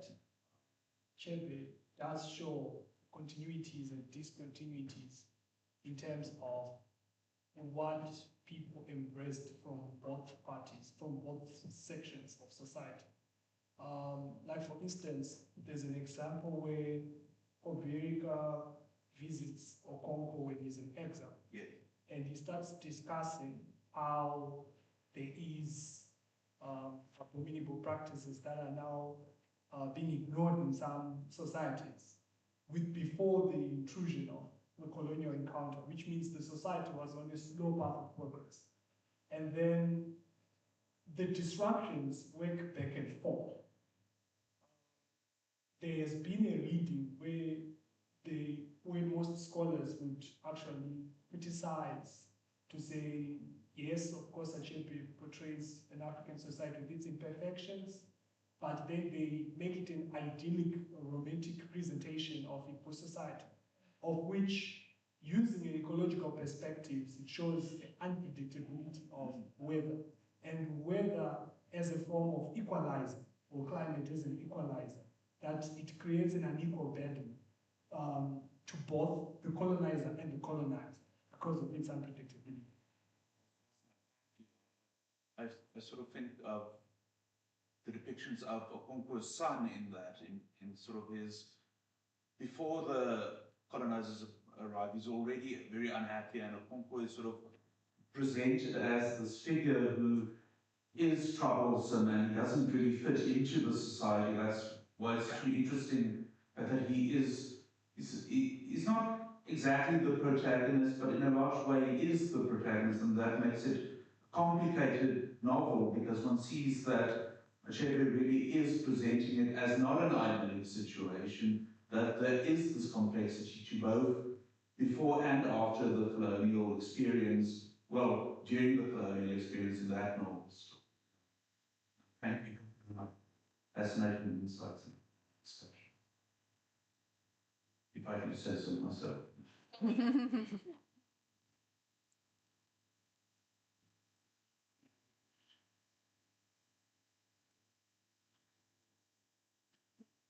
No. Not necessarily, it's also good that not necessarily your type of paper per se, just next month we're going to start teaching things called part for first years, and an opinion of yours as an Achebe scholar, the fact that last year it was announced that Idris Elba is going to be playing Okonkwo in an adaptation, which sparked massive debate online, as these things always do. Do you have any opinion on that you'd like to share? Actually, I didn't know it was Alpha playing Okonkwo. But at Rose, we actually, there's a switch now in terms of, because we are looking at the attention economy of students, where we realize that our students watch a lot and read less. So we have made it easy for them to say, can you go and watch the adaptation of Things Fall Apart on YouTube, and then come and discuss the departures and the origins within the text as a way of a starting point. So I think it will help in terms of having Idris Elba to, but there's also a problem with adaptations. There's enhancements, things that are added, and students will just write what they see. There's that critical aspect of them to criticize actual text. So discussions then help to say, because you always say, yes, you've seen the text, but you're not being examined about the film, and rather about the text. So can you then go back to the text? So I think using the film as a starting point will help students to actually understand the themes and the presentation that Achebe sought to give us. Is Idris Elba just acting, or is he producing it? I think he's just acting. Idris Elba does everything. He does do everything. He probably is producing. He's probably behind the camera.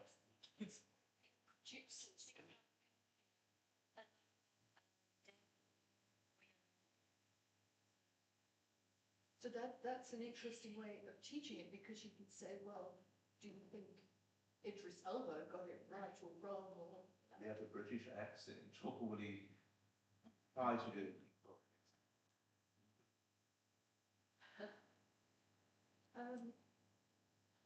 Any more final? You've got 2 more minutes. Or is it time for lunch?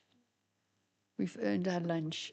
Okay, thank you everybody for attending, and thank you to our speakers. Thank you very much.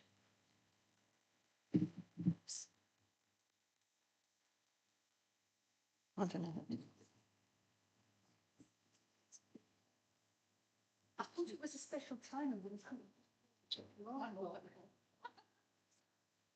You can. Thank you. It's my very first time doing that, and I'm. Oh, but you were nervous, eh? I was really sorry about the abstract. I think, I don't know, maybe you downloaded the. I did this before even, and as Yeah, you're they were talking, I amended. was thinking, wait, hang on, you're saying another name, and This what is it? I would have been fine if I didn't read this out. So I Yes. made a fool of myself. No, you did. It's I fine. feel it's like fine. it. Maybe I shouldn't have said anything because maybe probably they didn't even notice. Oh my goodness. Well, I'm sorry, but Oh, no, it's fine. this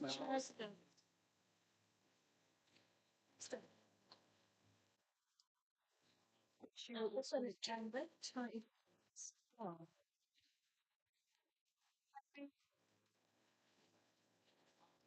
Yeah. It's like yes. And the point. Well,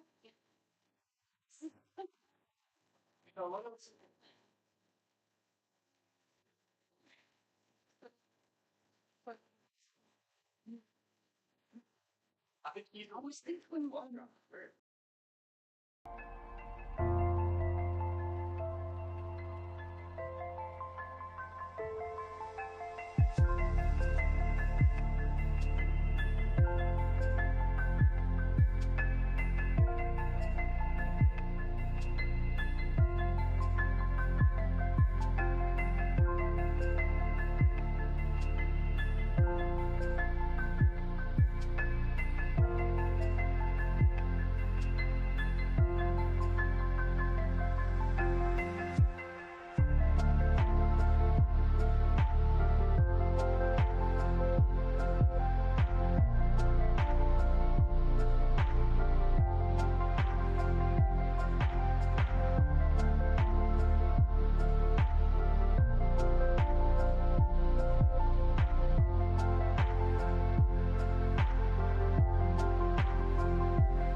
I hope you've all had, you've refreshed and had a lovely lunch.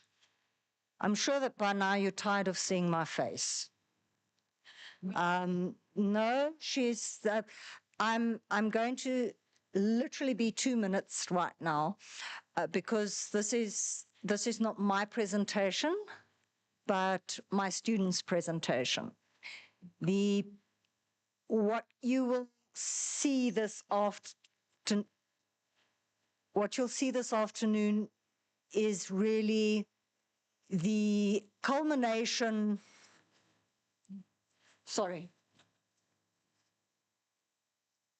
There we go. what you'll see this afternoon is the culmination of many months of hard work.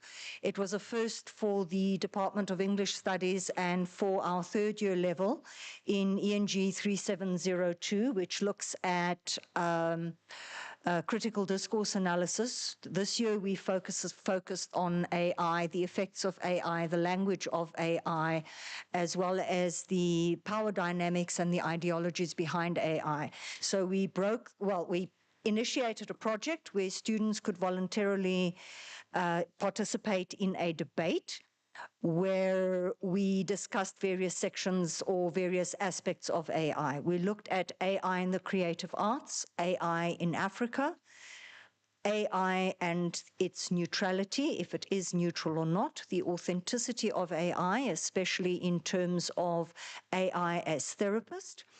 And then we had an overarching theme of AI, friend or foe. At the end of the debates, we had 3 winning teams, which were AI in Africa, AI and the creative arts, and AI, friend or foe. So this afternoon, because we have a limited amount of time, we have representatives from each of the winning teams that are going to present the overarching arguments that they presented during the debates. We are going to start with AI in the creative arts, and there we have our presenter for AI in the creative arts will be Kukanya. She will be joining us online. Kukanya, if you have anything to share, please share your screen with us. Yes, she is there. She is online. I know that. There we go. Okay, so I asked them to give me a brief biography of themselves. So this is Kukanya Tonyama. She is a final year student. I'm currently pursuing a Bachelor of Arts in Creative Writing and am working towards becoming a journalist. So Kukanya, take it away for AI in the creative arts. Please give her a round of applause.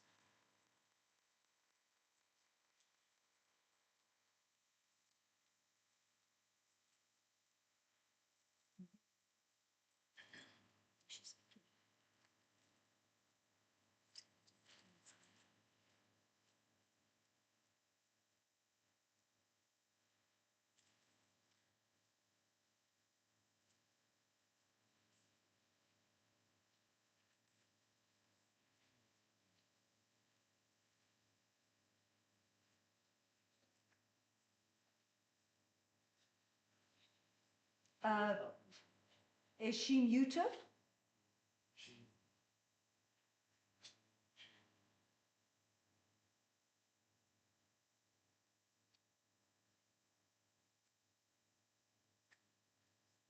Hi.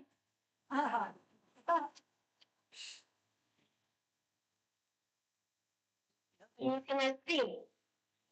Yes, we can. You can proceed.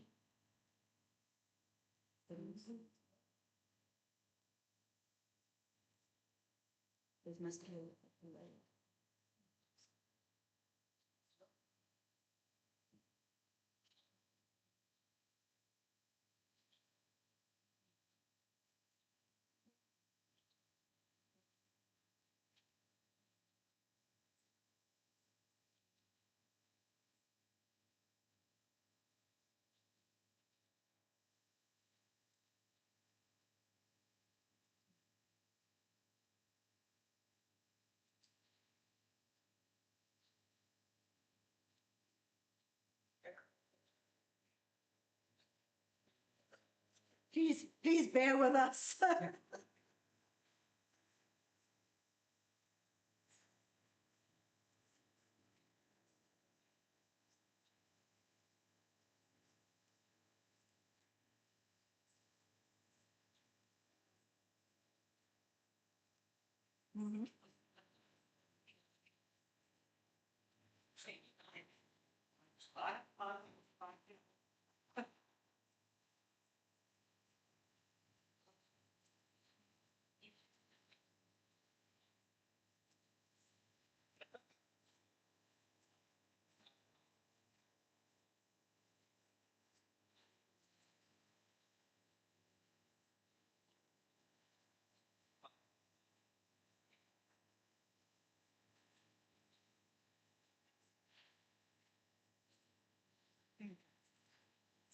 Okay.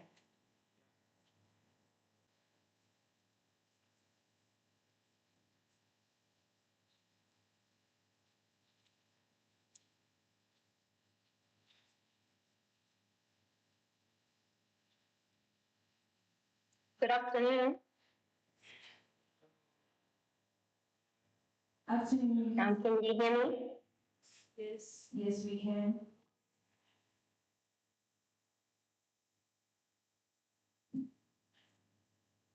Okay.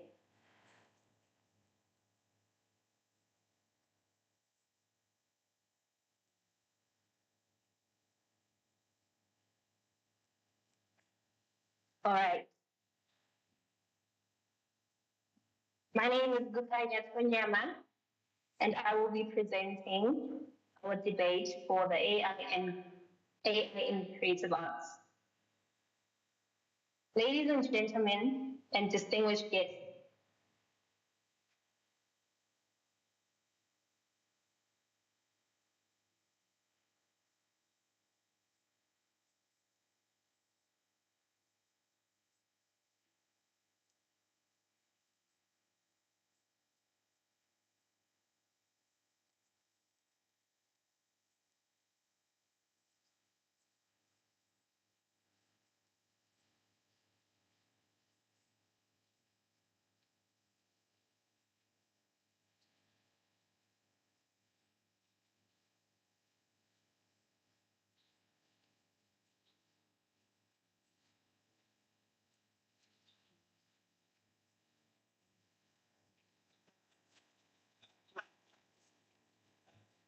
Yeah, got up there.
Yeah, and then we can do it online.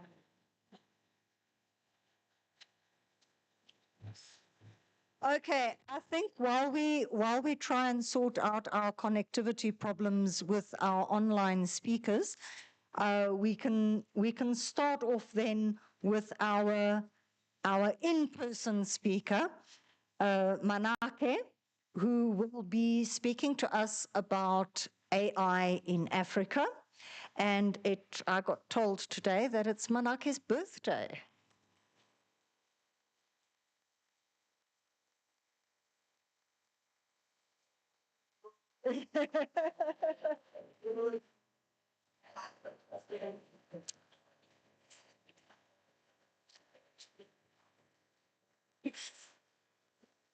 No, we're very proud of these students because they definitely worked outside their comfort zone. We abandoned the LMS. We worked on Discord. They formed groups and developed a student community. So every debate group became a community.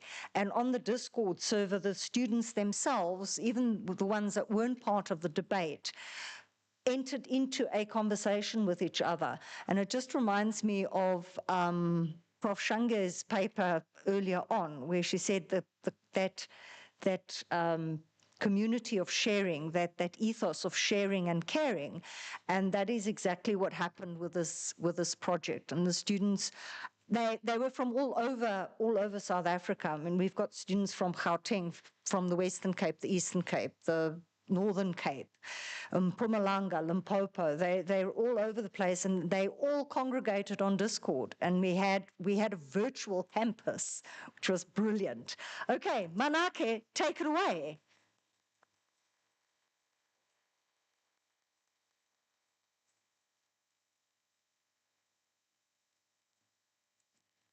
The future is knocking on Africa's door, and it is wearing the face of artificial intelligence.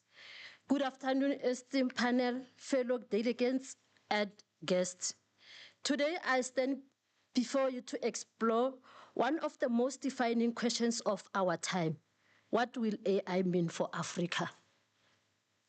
As Malcolm X once said, the future belongs to those who prepare for it today. And so our team took on this challenge, weighing both the premises and perils of AI on our continent. My name is Maija Manake Fortune, a fourth-year student in BEd education in senior and FET. I'm in an against group for AI against AI in Africa. We are looking at these disadvantages of AI in our country. Biased data, inaccurate outcomes. Joy Bula, Winnie cautions, if we do not design our technologies for inclusion, we will simply code the biases of the powerful into the future. Many AI systems are trained on Western data sets that underrepresent African populations. A study published in Media Lab found that facial recognition AI misidentified darker-skinned women 35% more often than lighter-skinned men. If such bias systems are deployed in African hospitals, they could misdiagnose African patients, risking lives and eroding trust in public health. Deepening inequality. Kendaro Doyama once wrote, technology magnifies human intent and capacity. It does not substitute for them. Most African hospitals and schools lack stable electricity, reliable internet, or the funds to buy and maintain AI technologies. Without addressing this digital divide, AI will benefit wealthy urban centers while leaving rural communities even further behind. Digital colonialism. And finally, we must face the uncomfortable truth of digital colonialism.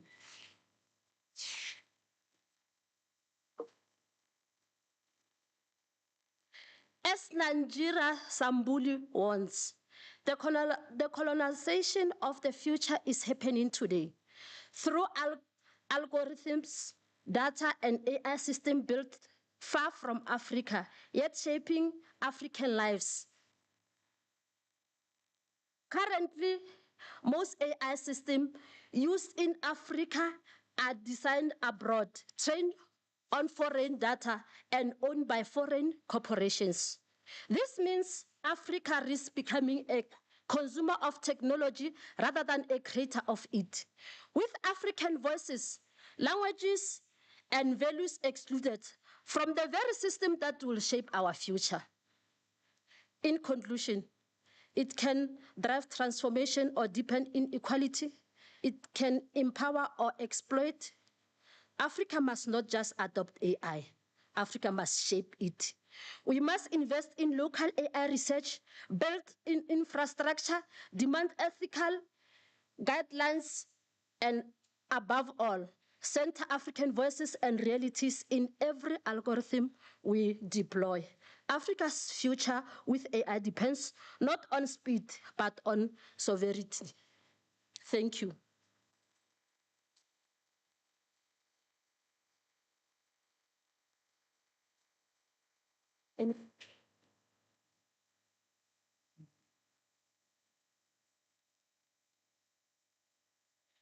Okay, I hope, have we sorted out the...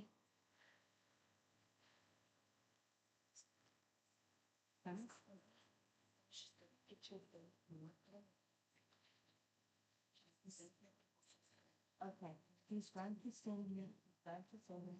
Okay. Okay, that's it. Yes.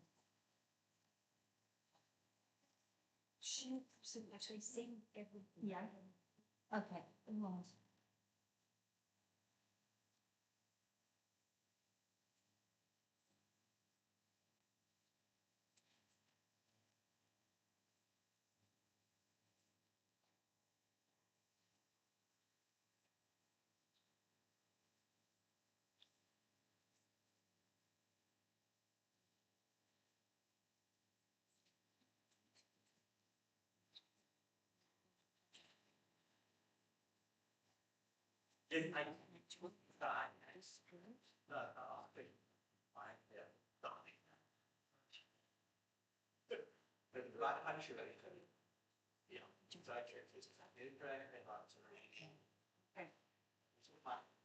All right, the order's been changed a little bit. I think we're going to go on to Buntu, who's going to be presenting for AI Friend or Foe. Hang on, we have a biography for Buntu.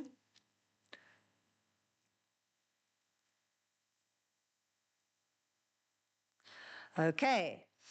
Buntu Mduntiana is a final year student in BA English and Communication Science.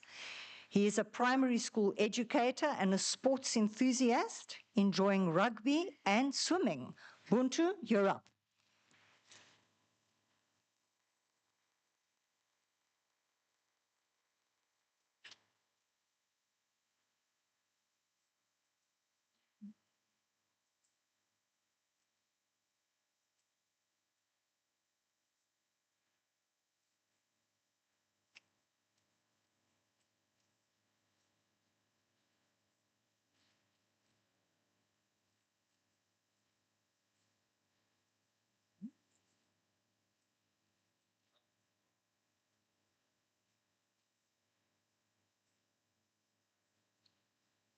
As per the introduction, my name is Buntu Mduntiana, and I have the privilege of sharing with you a debate that was conducted by the ENG 3702 students focusing on AI.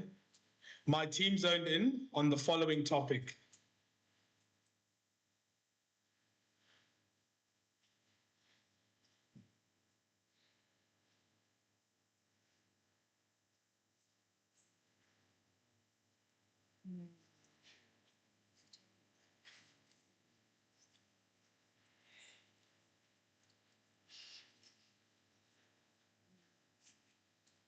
The affirmative team structured their debate as presented.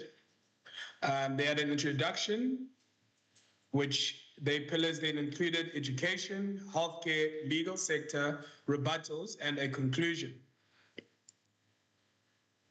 The team members were as follows.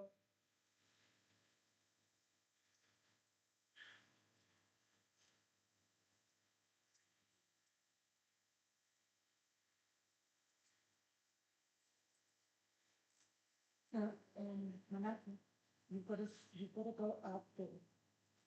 Otherwise we can't hear him. Winnie, Tinigo, Maggie, Sandra, and Nonkululeko.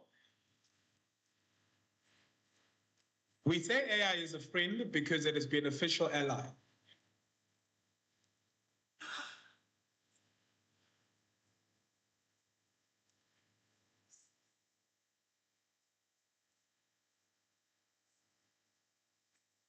Sorry, is this?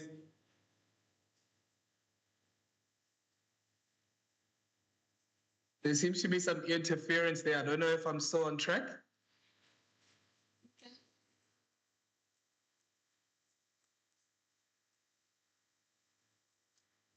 You can continue.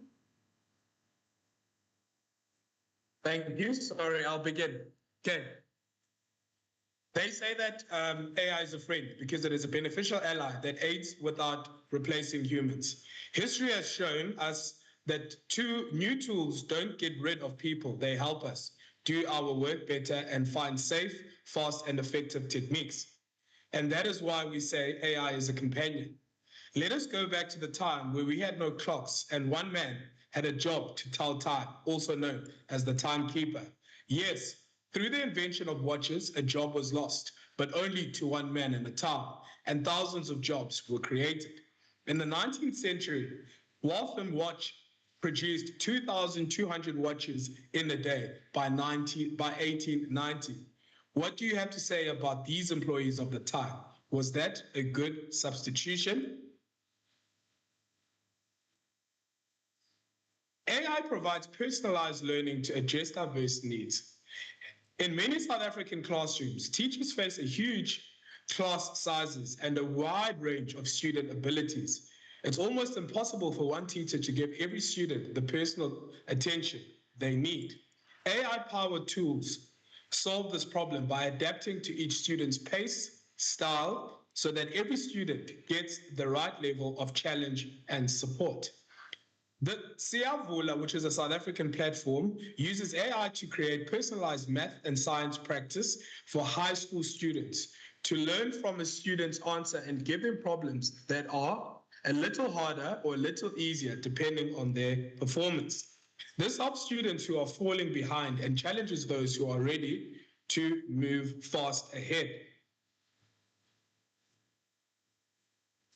AI improves diagnostic accuracies and speeds up care, particularly in resource-limited settings. South Africa faces a significant shortage of medical specialists, especially radiologists. AI can help bridge this gap. By analyzing medical images like X-rays and CT scans, AI can identify patterns and flag potential issues like signs of tuberculosis and cancer. With incredible speed and accuracy, this does not replace the doctor. It gives them a second pair of eyes to make faster and more informed decisions. The SAMDP reports that AI-assisted diagnostic tools are already operational in Gauteng, helping radiologists detect diseases like tuberculosis and cancer with improved speed and precision. This demonstrates AI functioning as a collaborative partner rather than a replacement of medical professionals. Mino Health AI Labs, which is based in Ghana, has developed an AI system for automated. This work directly addresses Africa's critical radiologist shortage, showing how AI can eliminate key bottlenecks in health delivery. So we understand that AI alleviates court case delays and financial constraints. A small business owner in Johannesburg sues for a breach of contract, but overwhelming case volumes in underfunded courts lead to delays of 2 to 3 years. Shortages of trained judges and administrative staff, combined with inadequate infrastructure, results in repeated adjournments, financial strain from ongoing legal fees, and potential business closure, reflecting systematic inefficiencies in fragile or resource-limited judicial systems. Tools like those from RSM and local firms automate contract review and fraud detection, sorting documents and flagging risks with high accuracy.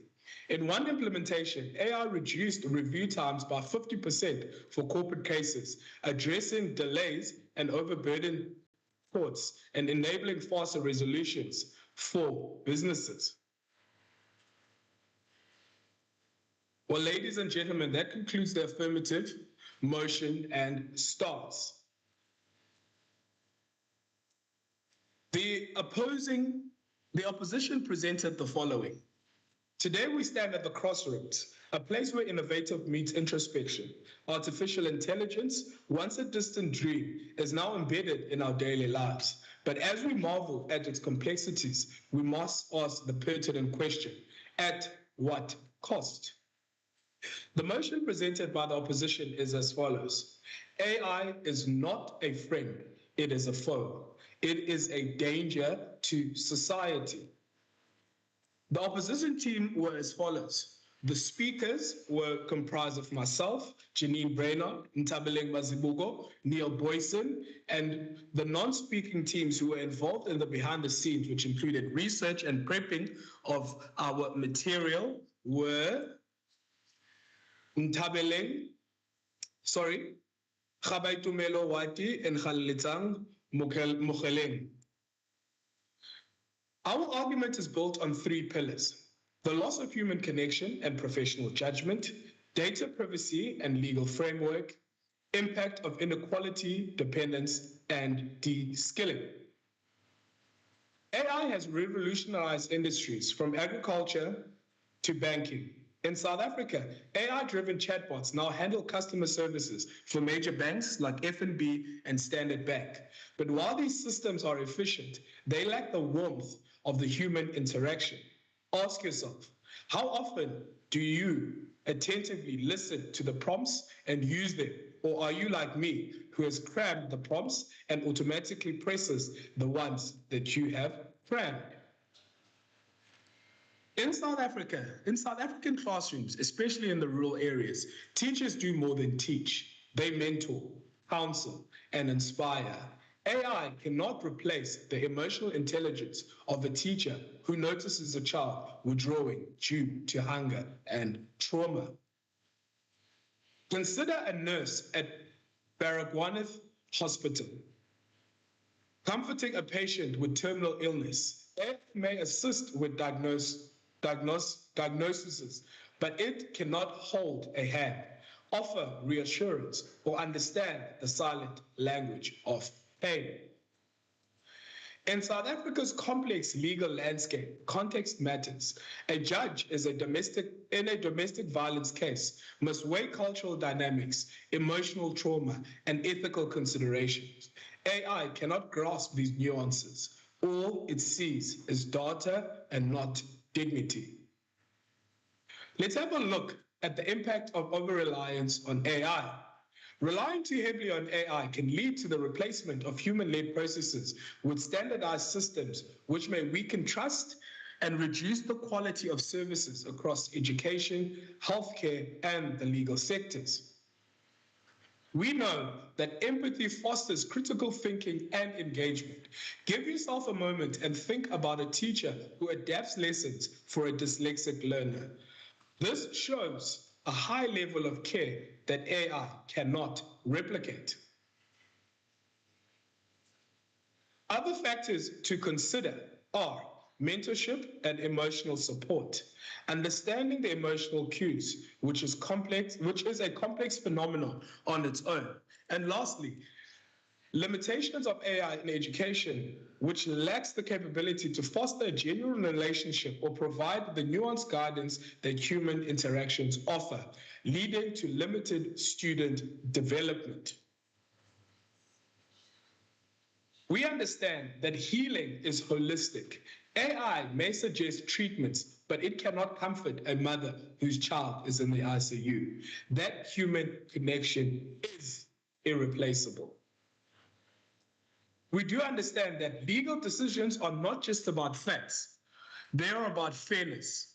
Algorithms lack the moral compasses needed to navigate South Africa's diverse and often sensitive legal cases.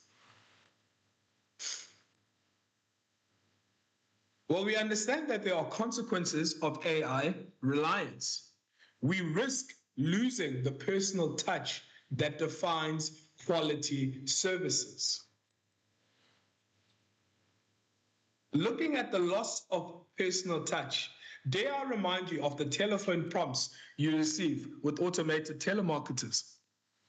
Or do you prefer a voice, on the other hand, guiding you to a solution?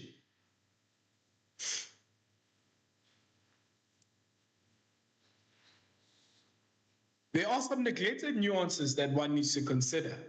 AI may overlook subtle cues.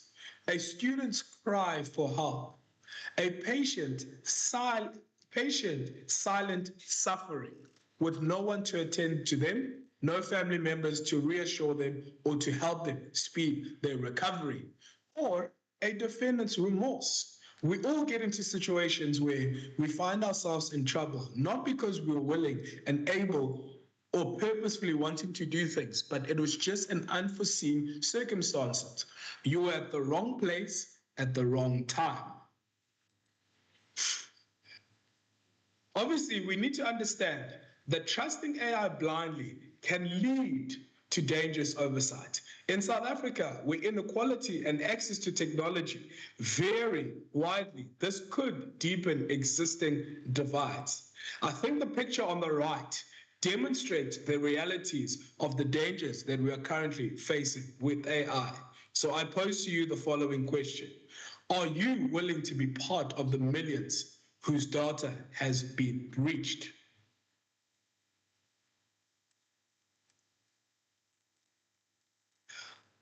The question we need to ask ourselves is this: how safe is our personal data? In what manner has the data been obtained? What are the impacts and consequences of the data breaches? Artificial intelligence is built on extensive personal data.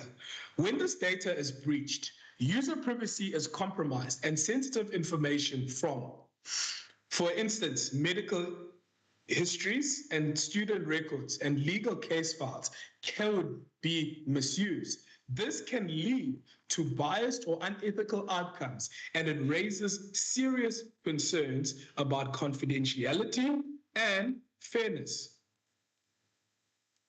So ask yourself, what are the privacy threats in AI usage?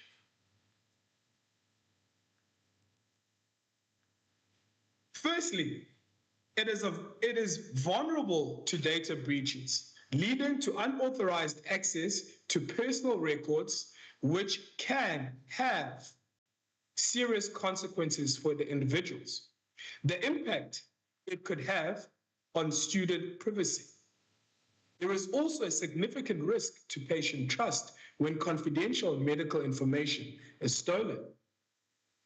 There is also a definite threat to legal confidentiality when legal case details are compromised. We do have a perfect example currently circulating at the moment with our General of KwaZulu-Natal, who has exposed some of the information that has been leaked to people who are not intended for. There it may not be AI, but AI poses that same threat to your information. So, according to studies in the International Journal of Internet Education by Drs. M.L. Lewis and Elza, the process of developing an AI system may lead to bias in how patterns are detected and unfairness is how decisions are automated. What then are the consequences of bias and discrimination in AI decisions? Excuse me. AI can be defined as an automation based on associations. Algorithmic systems therefore rely on training data that reflects existing biases.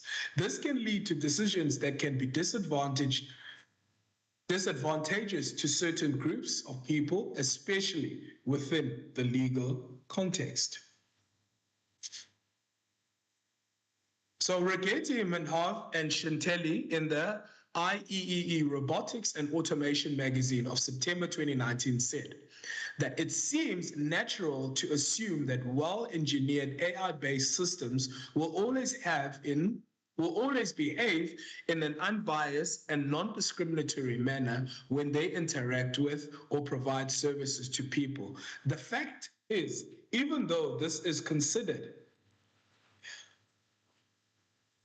a common sense assumption, a growing body of work shows that algorithms often exhibit unintended and unexpected biases, leading to unfair discrimination against certain groups of people. With the use of algorithmic systems of deep neural networks, which remains hidden from human understanding, a situation occurs that is referred to as the black box problem in AI. According to Warren von Echenbach of 2021 of Springer's Natural Link, when it cannot be determined how AI reaches its conclusions, it is an open question to what extent we can trust these systems. AIs lack of transparency in decision-making processes make it difficult to identify and rectify biased outcomes, raising ethical concerns about accountability.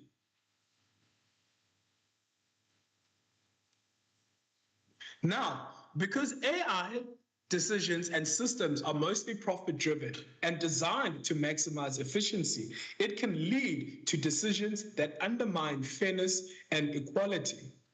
How then can efficiency be balanced with fairness? With the implementing of guidelines and frameworks that prioritize fairness and equitable treatment. AI can positively contribute to society without compromising its ethical standards. There is an avenue for that. Lastly, I would like to highlight the consequences of inadequate legal protections of AI. Well, we know the absence of stringent legal frameworks can lead to violations of privacy and ethical standards, undermining individual rights and producing outcomes that lack accountability. These risks not only affect personal data security, but also raise serious questions about fairness and justice in AI-driven decisions. The last pillar we looked at is the impact of inequality, dependence, and de-skilling.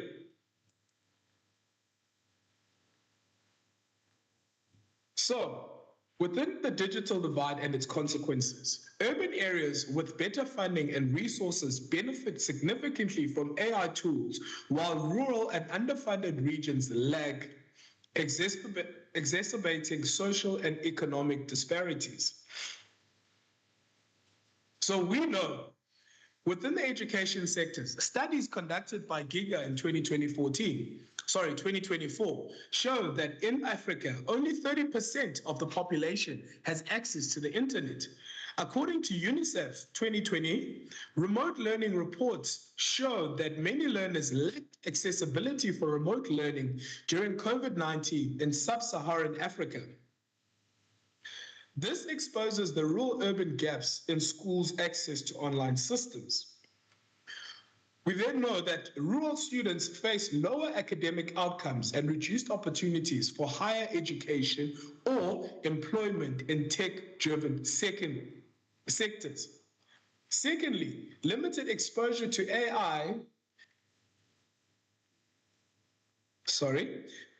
Limited exposures to AI and technology in rural areas perpetuates a lack of digital skills and hindering economic mobility.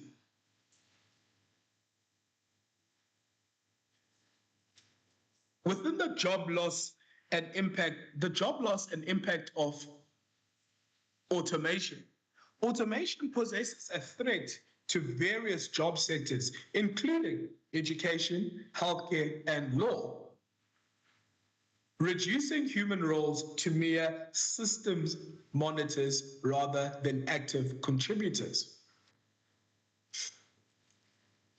Within the education sector and the risk it has, the World Economic Forum of 2023 highlights that AI will transform or eliminate routine jobs in the education sector, such as administration, basic instruction, and assessment and grading. There are now AI tools that can mark essays, and this will lower reliance on human graders. Generative AI can now do administrative tasks, which will later reduce staff demand. Automation threats to eliminate traditional roles in the education sector, reducing teachers' responsibility and replacing them with AI-driven solutions that lack human interaction.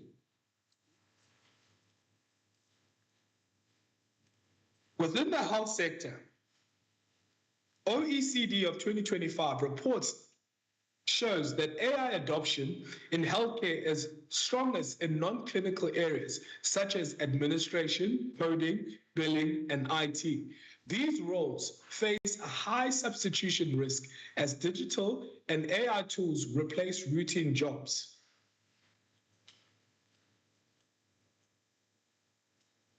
In healthcare, AI systems may take over roles traditionally held by medical staff, leading to the decrease in jobs and more mechanical approach to patients. The American Bar Association in 2024 survey reveals that AI adoptions within the legal professional nearly tripled over a year, from 11% to 23 in 2023 to 30% in 2024. Firms apply AI to research, documents reviews, and routine drafting, and the exact task often done by junior associates and paralegals. Ladies and gentlemen, while artificial intelligence may be fast, efficient, and tireless, it is a cold, unfeeling, and blind to the human connection. In education, a machine cannot see the silent tears of a child struggling with grief. It cannot offer encouragement, mentorship, or adapt to the emotional needs of a learner. In South Africa, where students face trauma, poverty, and instability, the teacher is often the only stable adult figure in their lives. AI cannot replace that. In healthcare, algorithms can hold a patient's hand and say, "You are going to be okay." At a place like Baragwanath Hospital, it's not just medicine that heals, it is compassion. AI may diagnose, but it cannot care. Within the law sector, it is not just about facts, it is about fairness. South Africa's legal system is rooted in context, culture, and ethics. A judge must weigh not only on evidence, but also humanity. AI cannot understand remorse. AI cannot understand remorse, trauma, or the social fabric that shapes a case. Over-reliance on AI strips away the personal touch and ethical compass and emotional intelligence that define our profession. It replaces nuances with numbers and empathy with efficiency. Let us not trade connection for convenience or judgment for code, because once we lose the human element, we don't just lose quality, but we lose our humanity. The privacy threats in AI decision can have serious consequences when sensitive data is breached. The impact of these threats poses concerns and biases and inequality that will underpin trust, fairness, and justice in the health, education, and legal sector. I want to reiterate the question that I posed to you. At what cost will the innovation and capabilities of AI come if data privacy is not regarded? And are the consequences with the impact it will leave on those that are hit the hardest by? Thank you very much. Thank you very much, Buntu. That was fantastic.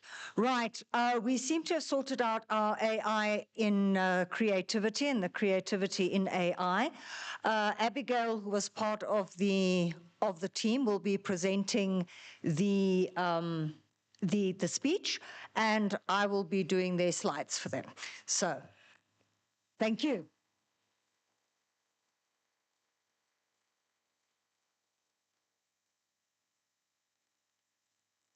Thank you. This was not planned. I was just here for support.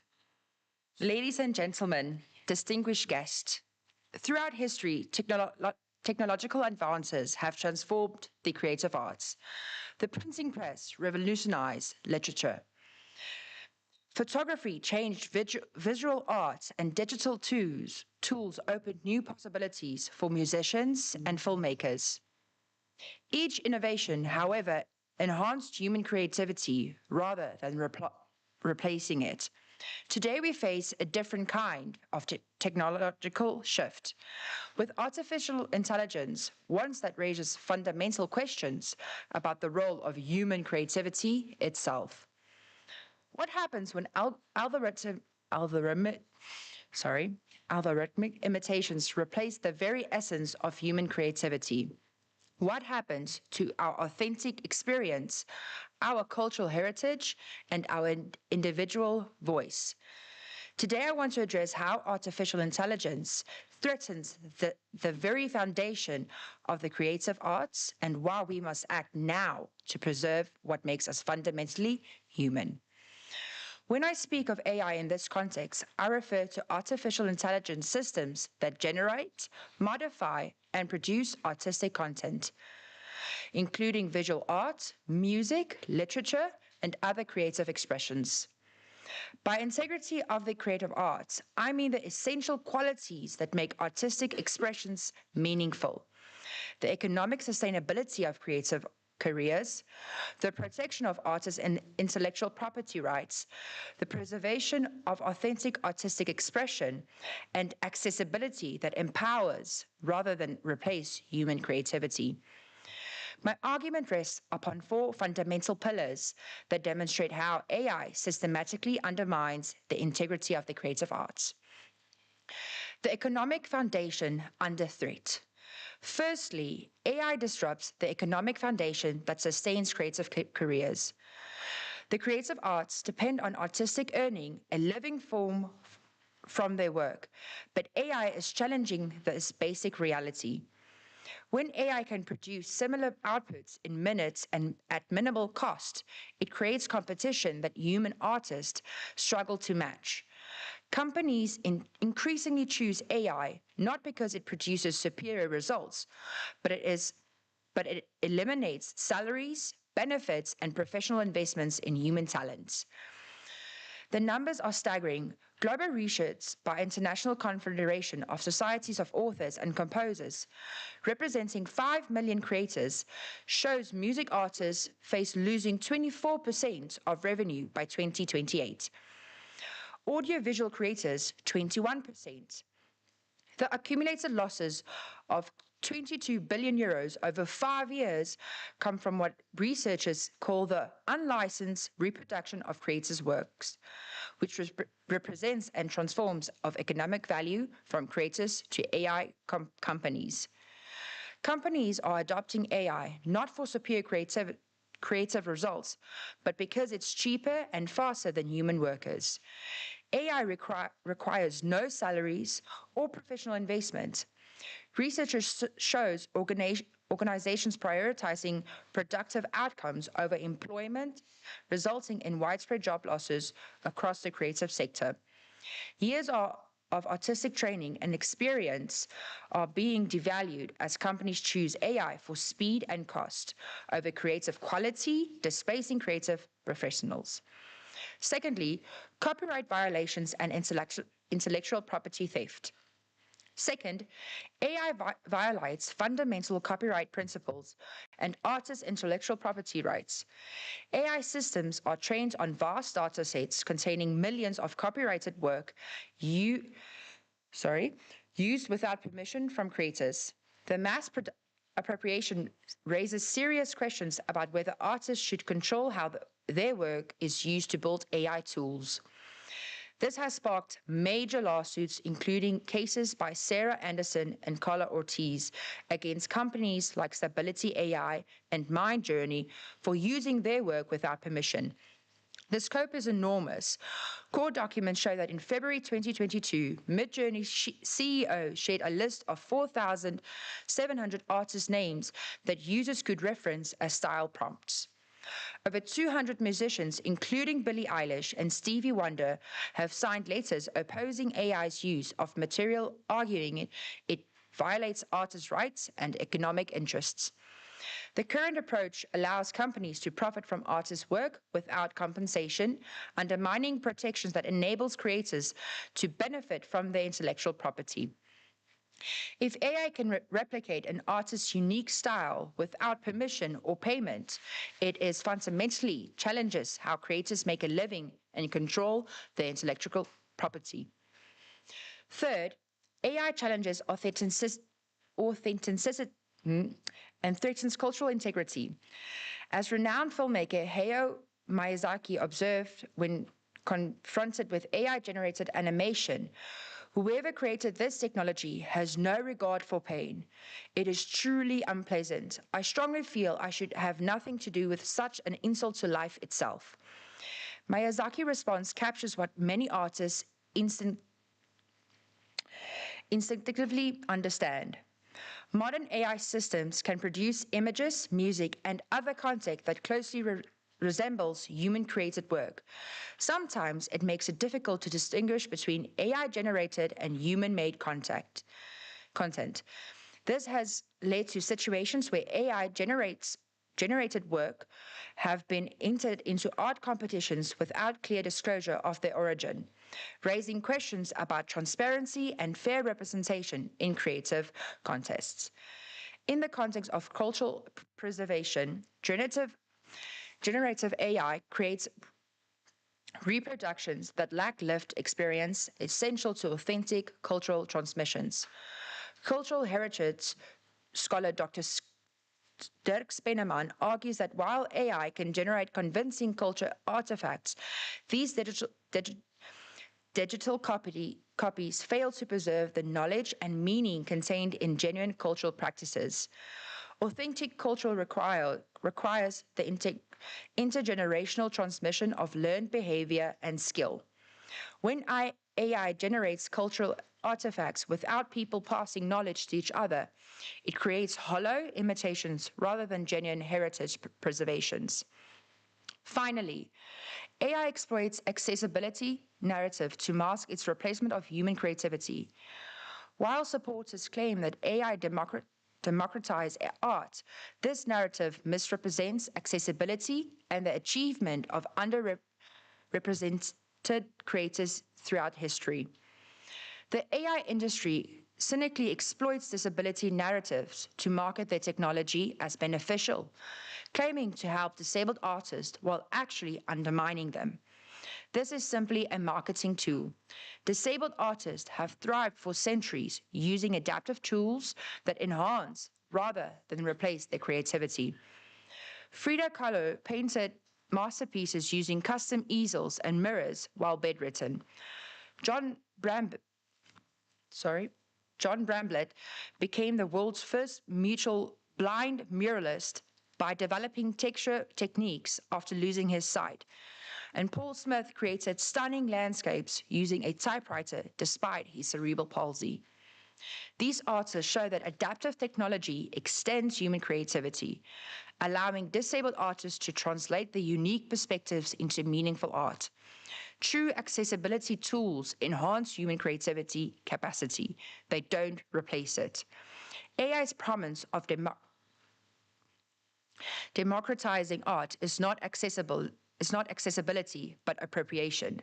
Exploiting disabled artists' struggles to market technology that serves the connection between artists and artwork, replacing authentic creativity with algorithm mimicry.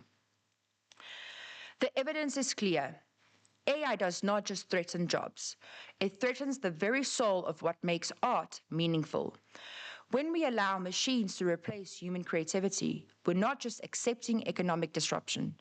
We're accepting that years of training, lived experience, cultural heritage, and authentic human experience can be reduced to algorithmic patterns and statistical outputs. This is not progress. This is cultural vandalism. We are witnessing the greatest theft of human creativity in history, and it is being marketed as innovation. Every previous technological innovation, from the printing press to digital cameras, enhanced human creativity. AI seeks to replace it entirely. We are literally deciding whether the creative process dies with this generation or lives for the next. Artists are the keepers of human experience and culture. Shall we replace them as the cornerstones of human culture with something that is non-human? Once we normalize the replacement of human creativity with machine generation, there is no going back. The choice is clear: authentic human expression or algorithmic mimicry. The choice is between the artist and the algorithm. But we cannot preserve the integrity of the creative arts through recognition alone. We must demand action. Before we allow AI to further infiltrate the creative landscape, fundamental protections must be established. We need mandatory opt-in consent with fair compensation for using copyrighted works in AI. Training, no scraping without explicit permission. The right to removal should grant artists the ability to request the complete removal of their work from AI-trained datasets. We must enforce strict liability for violations with significant financial penalties that make unauthorized use costly rather than profitable. All AI-generated content in commercial contents must carry mandatory labeling, and companies must dataset disclosure requirements by publicly listing the works they've trained on. We need algorithmic transparency, clear explanations of how AI systems generate content. Additionally, we need established royalty systems similar to music streaming for ongoing AI-generated content. These are not unreasonable demands. They are basic protections that any industry deserve when the intellectual property becomes the foundation for others' profits. The integrity of the creative arts depends on recognizing these threats and choosing to preserve what makes art truly meaningful. The irreplaceable human experience behind every authentic work. Thank you.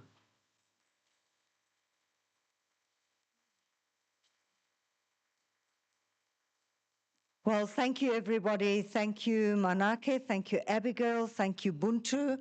Notwithstanding the technical difficulties, I think we did it. Well done. If there are any questions, I know we've run a little bit over time. Yes, Eileen. Thank you.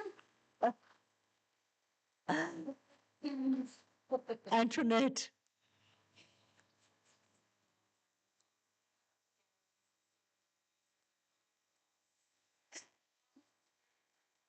Thank you.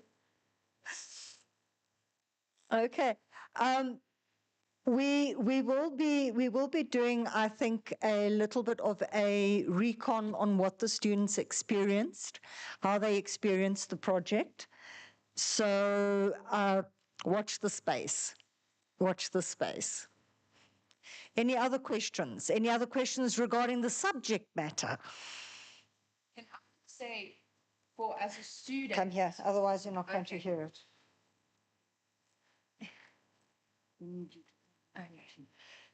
As a student, I would really like to thank Alison and Claudia for just changing my experience of Unisa. It has been a very alone path, and through this module, I have made friends, I have made people I can joke with, and it has truly been an honor being a student of ENG 3702. And we thank you guys for all your support, all our questions, even very random questions that has been answered. We thank you very much. It's our pleasure.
It's a little tricky.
our understanding of the region and its narratives.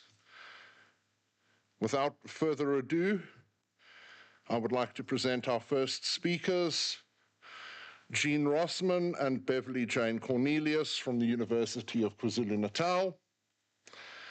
This first paper is a joint presentation. Jean Rossman and Beverly Jane Cornelius are both lecturers in English Studies at the University of KwaZulu-Natal.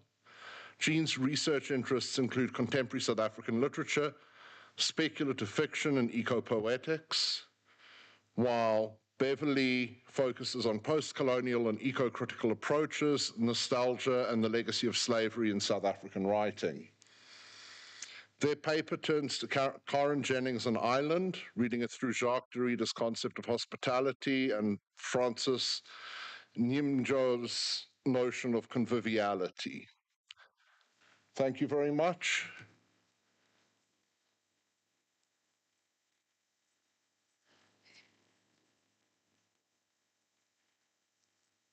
Ready? Yeah. Okay, good afternoon. One of the greatest challenges facing humanity in the 21st century is global migration. More than 184 million people are displaced due to political, economic, and environmental conditions. And that's a figure from the controversial World Bank as at 2023. Whether migrating in a legally sanctioned manner as an immigrant or fleeing a hostile situation in desperation as a refugee, the subsequent resettlement in the host country is fraught with challenges. Post-colonial Africa of the 21st century experiences both intercontinental migration to and from Europe, the Middle East, and Asia, and the Americas, and intracontinental migration across African borders. Governance in post-colonial Africa continues to be affected by the inheritance of political systems which entrenched authoritarian structures and uneven distributions of power. The political environment in formerly colonized countries is often threatened by these imbalances of power, authoritarian leadership, violent conflict, poverty, and now climate-related disasters. These unbearable conditions drive large-scale migration, with the Internal Displacement Monitoring Center reporting that African migration has tripled in the last 15 years. Global displacement is not only an abstract matter of numbers and movement, though. It also unfolds in relational dynamics that carry legal, ethical, and philosophical weight. To examine the plight of both migrant and host, Karen Jennings' An Island distills the vast histories of the African continent into a microcosm. The novel unfolds on a remote, unnamed island where Samuel, an aging lighthouse keeper, has lived in solitude for 23 years. His only friend, and the only being he shows any feeling for, is a hen that has been henpecked, literally, by the other chickens. This hen he keeps separated from the others for its protection. Now he is suddenly confronted by the arrival of a nameless refugee who washes ashore. Samuel's acceptance of the refugee is inhibited by the suspicions, fears, and traumas born out of his imbrication in a history of violence, a history of colonialism, uprisings, dictatorships, and wars of liberation. This stark, intimate scenario dramatizes the high stakes of belonging and survival for both host and refugee, staging their encounter as a philosophical and ethical question. How do we live together after histories of violence? Samuel's reaction to the refugee, we argue, exemplifies the tensions inherent in Jacques Derrida's concept of hospitality, which at its heart has an aporia, an inherent contradiction. The notion of hospitality implies openness, yet in practice requires boundaries and conditions, and if conditions are unmet, discord or violence ensue. To quote Derrida, sovereignty can only be exercised by filtering, choosing, and thus excluding and doing violence. We explore how an island as allegory foregrounds the aporia of hospitality as Samuel demonstrates an ethical failure when he obsessively strives to maintain sovereignty on his island. Conversely, we add that the refugee, a man who strives to connect with Samuel and to cohabit with him in a mutually beneficial relationship and space, represents Francis Nyamjo's idea of the currency of conviviality. Nyamjo insists that there is a currency of conviviality that is marked by openness, dialogue, mutual coexistence, and reciprocal sharing. His emphasis on conversation rather than conversion, along with his notion of the frontier African who navigates boundaries fluidly, suggests an ethical alternative to or an augmentation of Derrida's framework by ameliorating the tensions inherent in conditional hospitality. We'll not have time today to cover that aspect of our discussion, but that's what we will include in our extended paper. Scholarship on an island currently includes critique by two scholars that we'd like to mention. They are David Atwell, who situates this novel as island literature, and Elika Bomer, who includes the novel in her survey of Southern Hemisphere literatures that, quote, give shape to the challenges and difficulties of those banished from history and confined to the prison islands of the Southern Hemisphere. An island is divided into 4 chapters, each the beginning of a new day. Chapter 1 opens starkly with the heading, The First Day, echoing the phrasing from the Genesis creation story. Yet what unfolds is a distorted parody of creation, not abundance and plenitude or perfection and order, but detritus and confusion. From the opening passage, there's an immediate objectification of bodies when Samuel observes the days flotsam and jetsam upon the shore. Seen through his eyes, importance is placed on a large plastic oil drum, something useful, while next to it a man's body comes into focus, but only when Samuel inspects the drum more closely. Though he notices the body, he disregards it as a problem to be dealt with later, turning his attention rather to the drum, pondering how to transport it to his dwelling, where he will use it for water catchment for his vegetable garden. When he moves the drum, though, it bumps against, quote, the corpse. He'd forgotten about that, and he considers how all day it would take him to dispose of the body, suggesting this is a waste of time and energy. The body, described not even as human, but as, quote, a newborn animal who stayed too long in the womb, once again echoes the creation story. What might be a belated companion, Samuel perceives instead as grotesque, malformed, abject. This act of naming and framing sets Samuel up as sovereign of the island. As Achille Mbembe observes, sovereignty is not merely governance. It is ultimately defined by the authority to decide who matters and who does not, who is disposable and who is not. Samuel not only decides what is valuable, the oil drum over the body, but also determines what counts as life. The body on the shore is ambiguously described as both newborn and corpse, exemplifying Mbembe's necropolitics, the relegation of certain lives to the category of living dead. Historically, this logic was entrenched in slavery, colonial occupations, and apartheid, where violence and displacement rendered whole populations expendable. Today, it persists in border regimes, refugee camps, racialized policing, where sovereign power determines what constitutes lives that matter. Derrida's notion of hospitality, read in conversation with Mbembe's necropolitics, elucidates the opening scenes in Jennings' narrative, which from the outset reveals the high stakes of hospitality. For Samuel, the choice is not simply whether to welcome a stranger, but how to preserve his preciously guarded status quo, while the refugee clings to a bare existence at Samuel's mercy. This shocking opening scene raises questions. Where is Samuel? Why is he alone?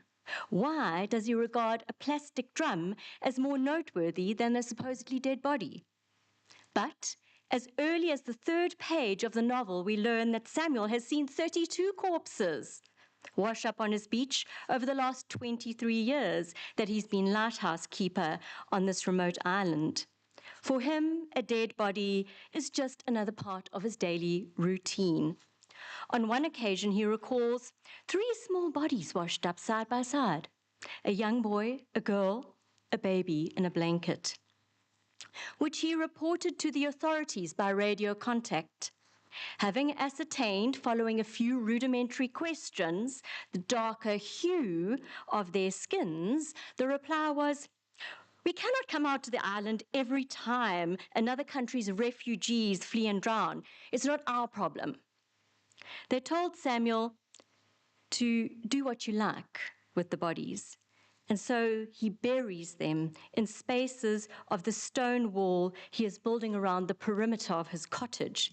He is effectively creating a boundary between himself and the rest of humanity, using the remains of these bodies to fortify that boundary. Samuel's wall becomes a materialization of what Mbembe calls a border of death, the transformation of human remains into the very architecture of exclusion. What should have been an act of burial or mourning becomes a fortification of sovereignty. It also literalizes what Derrida terms the crime of hospitality, the unavoidable violence built into hosting itself. In fact, in the context of immigration and asylum processes, hostility is inseparable from hospitality. For 23 years, Samuel has not had to be hospitable. His energies are directed at the maintenance of the lighthouse and his own survival. Routinely, a supply boat comes from the mainland with food and necessities, and on those occasions, Samuel meets the boatmen at the shore and sees them off with minimal interaction. But as the novel opens, on the first day, he is confronted with a visitor in what he has come to believe is his space. What he initially thinks is a dead body that must be disposed of is in fact a living, breathing man. And as a living, breathing person, this man is a violation of his space, and his immediate reaction is one of aversion. It's not the fact that a body has washed up, but the fact that the body is alive that is upsetting to his equilibrium and his routine, and therefore to his fragile sanity. Samuel wants to reject him. In fact, he considers how the sea might carry the unconscious man away with the tide. But because he cannot be that callous, the problem of the unwanted visitor remains. In Derridian terms, the man is the absolute unknown, the anonymous other, and any hospitality is a risk because he cannot determine how the guest will behave. What happens next indicates that Samuel does have some compassion because he finds he is incapable of leaving the man alone to die. Even though he's old and the stranger terrifies him, he manages to load the large body into a wheelbarrow and get him back to the cottage. This is the beginning of Samuel's dilemma. He's caught up over the course of the next 4 days in the ongoing dilemma of accepting or rejecting this unexpected guest. Ongoing because each time he gives an inch by being incrementally more welcoming, the situation and the guest demands more. And this is the aporia of conditional and unconditional hospitality.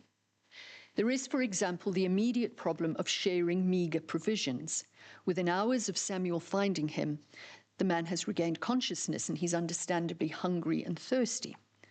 They cannot understand each other. Each one's language is foreign to the other.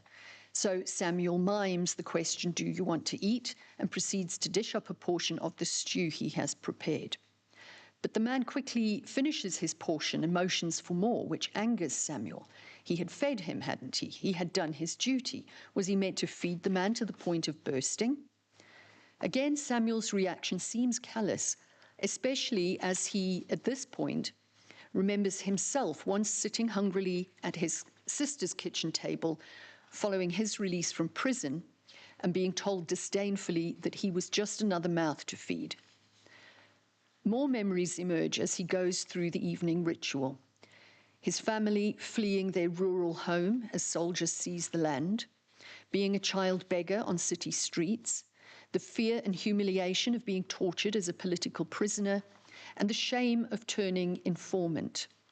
It becomes apparent then, as Samuel's reactions are tempered by his memories, that this story is about migration, about the history of Africa and the legacies of colonialism, and that Samuel is representative of someone who is, as Boma has put it, subject to history rather than the subject of it.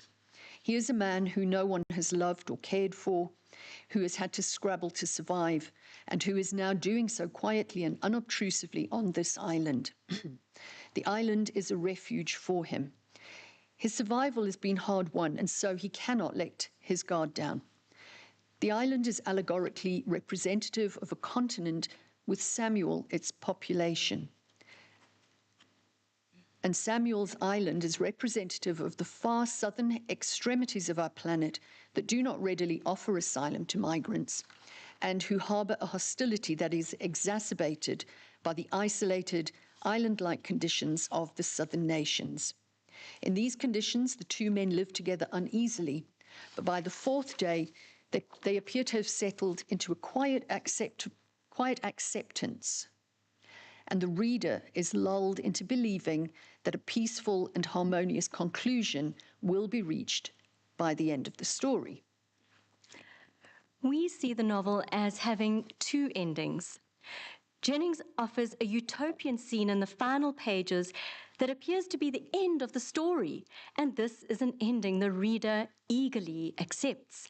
But in the very last page and a half, there is a sudden and shocking reversal that snatches from us the desired convivial outcome to reach instead a final, cruel, violent, dystopian conclusion.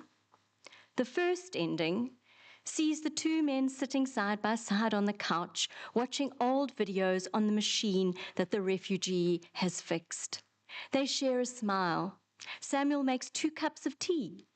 Samuel squeezes the younger man's hand, believing him to be a lost son, a companion now, to treasure. He says, "Thank you for being here. I'm glad you came. I'm glad that I'm not alone anymore." But in this moment of seeming connection and understanding between them, quote, "From outside came the suddenness of squawking, of the chickens forging an assault. The other chickens were attacking the little red hen. The younger man pulls the little hen out of the fray. There was blood on her. Her chest was in tatters. One of her wings would not fold. And in an act of mercy, he deftly wrings her neck. And this brings about the other cruel, violent, dystopian ending. Samuel, in a fit of pent-up rage and grief, picks up a rock and bludgeons his guest to death. So after a lifetime of victimhood, of being at the mercy of others, of being subject to history, it is for the sake of a mere hen that Samuel finally resorts to violence. The hen has seemed insignificant to the story thus far. She has little textual space, no interiority, but here, at the culmination of the tale, we are reminded that her importance has been signaled from the start. She features starkly on the novel's cover in a plain sketch by Deborah Minnie. Here at the end, as the hen's presence looms large, Samuel's care of her becomes representative of a utopian vision of unconditional hospitality because, although she is useless, yet he keeps her, shelters her, and protects her. The novel is, after all, a fable being an animal story with a moral lesson. We ask then, is the hen representative of Samuel, who is wounded and excluded? Like the hen, Samuel has been injured, humiliated, and othered in his earlier life. Like the hen, he survived by being set apart. Is his tenderness towards her a displaced form of self-recognition? And can he, like her, never live together with others? When the refugee kills the hen, Samuel experiences it as a violation not only of his property but of his very self, because she functions as his double. Because conditions of hospitality were not set and were therefore not met, violence has ensued. The novel's conclusion therefore leaves us asking, is this the only way the story could end? Was this violence inevitable? Samuel and the refugee simply cannot see things in the same way. Their feelings and their actions regarding the hen indicate this clearly. For Samuel, the hen is kin, a friend, a companion for whom he has unconditional hospitality. For the refugee, the hen is wounded beyond any recovery. He kills it to put it out of its misery, while at the same time seeing its value as a meal. He is not cruel, he simply sees it as poultry. Samuel and the refugee are in a crisis of perspective, a parallax. This is a dystopian vision which seems to present a deadlock. But what we would like to explore is the alternative to Samuel's aporia of hospitality, the notion of conviviality that the refugee character represents, an openness to dialogue, mutual coexistence, and reciprocal sharing. That is the next part of our discussion that we don't have time for today, but we'd like to end with that notion of conviviality and of the critical dystopia, with the possibility of breaking the deadlock. Thank you.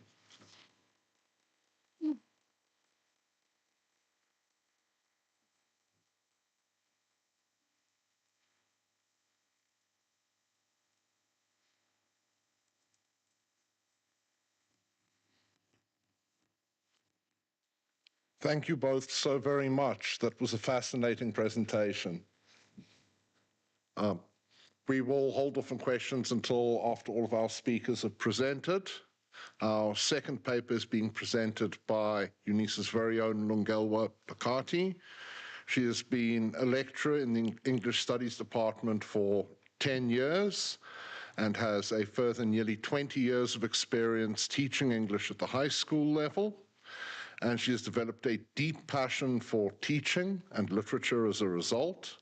Her research interests include post-colonial African literature, African feminist literature, digital pedagogy, and student support in open distance e-learning contexts. She's currently studying towards her PhD in English. And her paper revisits Bessie Head's Maru to reconsider the character of Margaret through the lens of reflexive agency, a concept she develops from the theories of Albert Bandura and Erasmus Mayer. Ms. Fakati, over to you.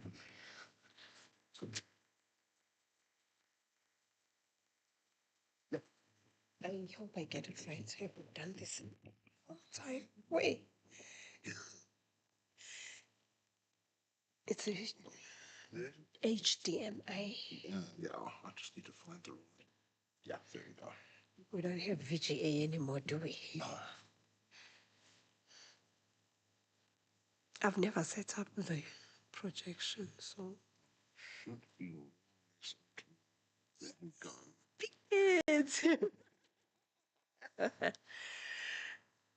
Good afternoon, ladies and gentlemen. Yeah, that squeak was because I haven't used this laptop to project anything at any point ever, so I wasn't sure if it was going to work. Okay, so let's get right into it. Before I start, may I invite you to just jot down your perspectives, like when one says silence, what is silence to you? Is silence a sign of respect? Is silence a sign of ignorance? So what is silence to you? What is reflex to you? What is inaction? And what is resilience? Just jot those down so that when I come to the end, we can then see if you still have those perspectives on these concepts that you had now at the beginning. Okay. In this paper, I seek to revisit Bessie Head's representation of female characters in the patriarchal setting of Botswana as depicted in Maru. The novel Maru tracks the life of Margaret, who is an orphan of Khoisan descent, whose presence in the village of Dilepe disrupts preconceived ideas about Basarwa in this community. Although she's discriminated against both as Musarwa and as a woman, Margaret's influence over Maru and Muleka, who are royalty and part of the ruling class in Botswana at the time of Head's writing, cannot be denied.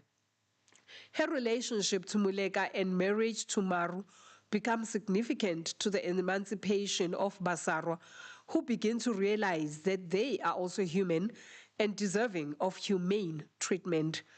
Due to time constraints, I shall not delve into the relationship she has with Maru, which has been explored at length in existing scholarship on this novel. Head has been criticized for adopting a patriarchal attitude in the manner in which she depicts female characters in her work. This has been viewed by Nono Gafela as perpetuating the subjugation of women. Lisibana Refapa, Zakaria Nengome, and Humulani Chamano echo this sentiment when arguing that Head identifies with male characters and depicts females as inherently weak. This portrayal of weak females can be found in the criticism of Maru by scholars such as Jane Starfield, who argues that Maru is about marginalized women who are silenced as members of a disempowered race and gender. This sentiment is echoed by Paul Zeleza, who in his criticism of Maru and A Question of Power, reads Margaret and Elizabeth from the respective novels as suffering from a double sense of powerlessness as women and as outsiders in a traditional society. These scholars' arguments both point to Margaret being rendered voiceless and powerless by ethnic and gender prejudice. Siatolo Tumedi widens this perspective to assert that Head's female characters tend to not only yield to their underdog status, but to even go further and play a complicit role in their own disempowerment and often even direct oppression.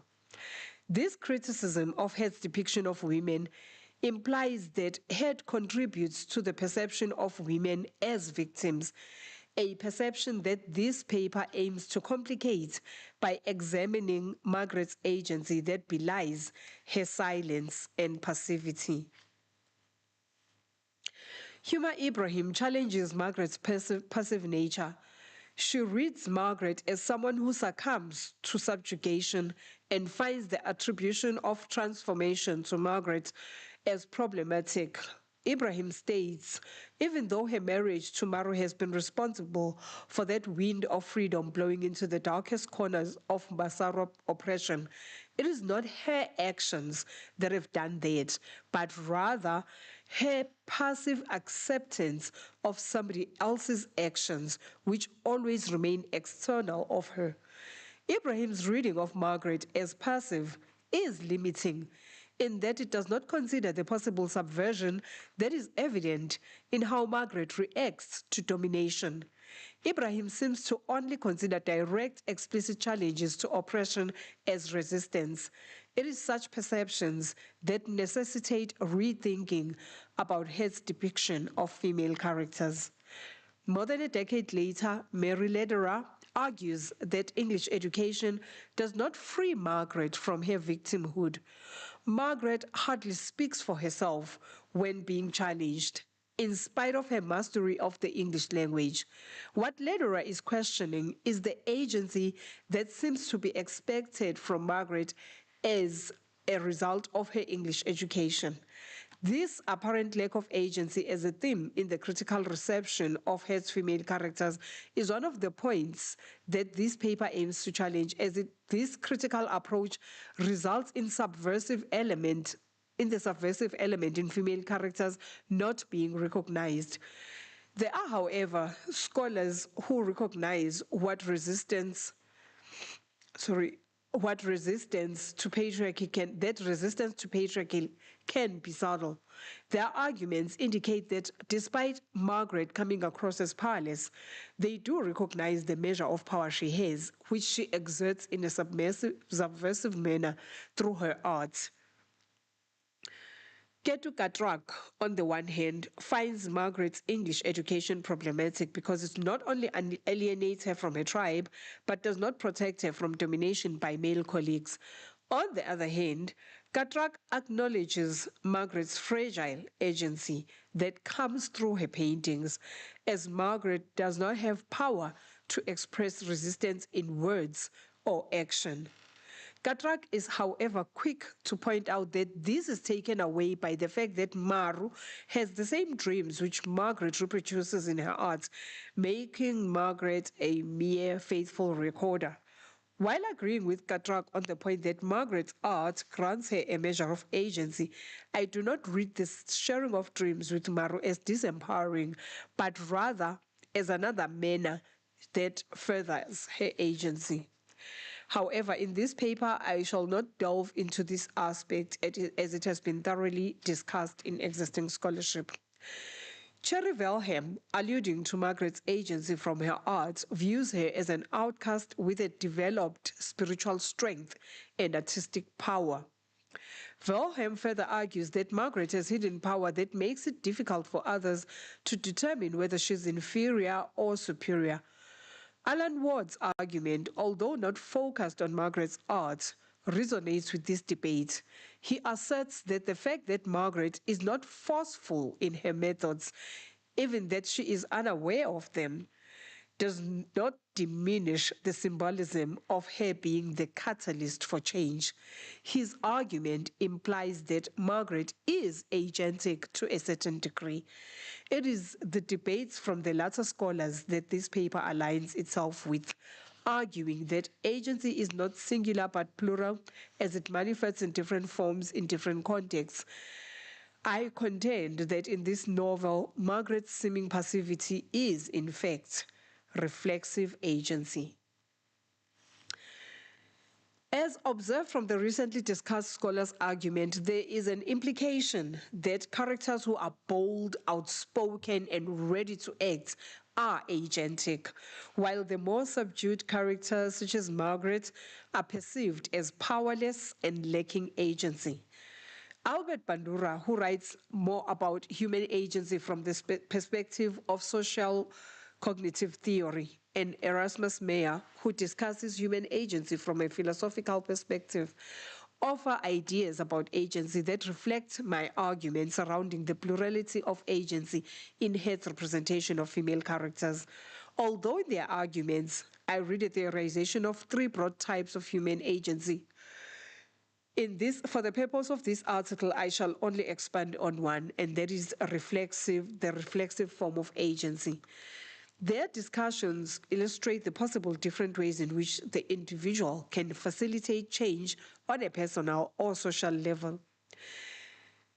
Unlike the bolder form of agency that outspoken characters demonstrate, reflexive agency may be more difficult to recognize due to the character's apparent inaction and silence. However, this reflexive agency often still leads to transformation through the influence that such characters have on others.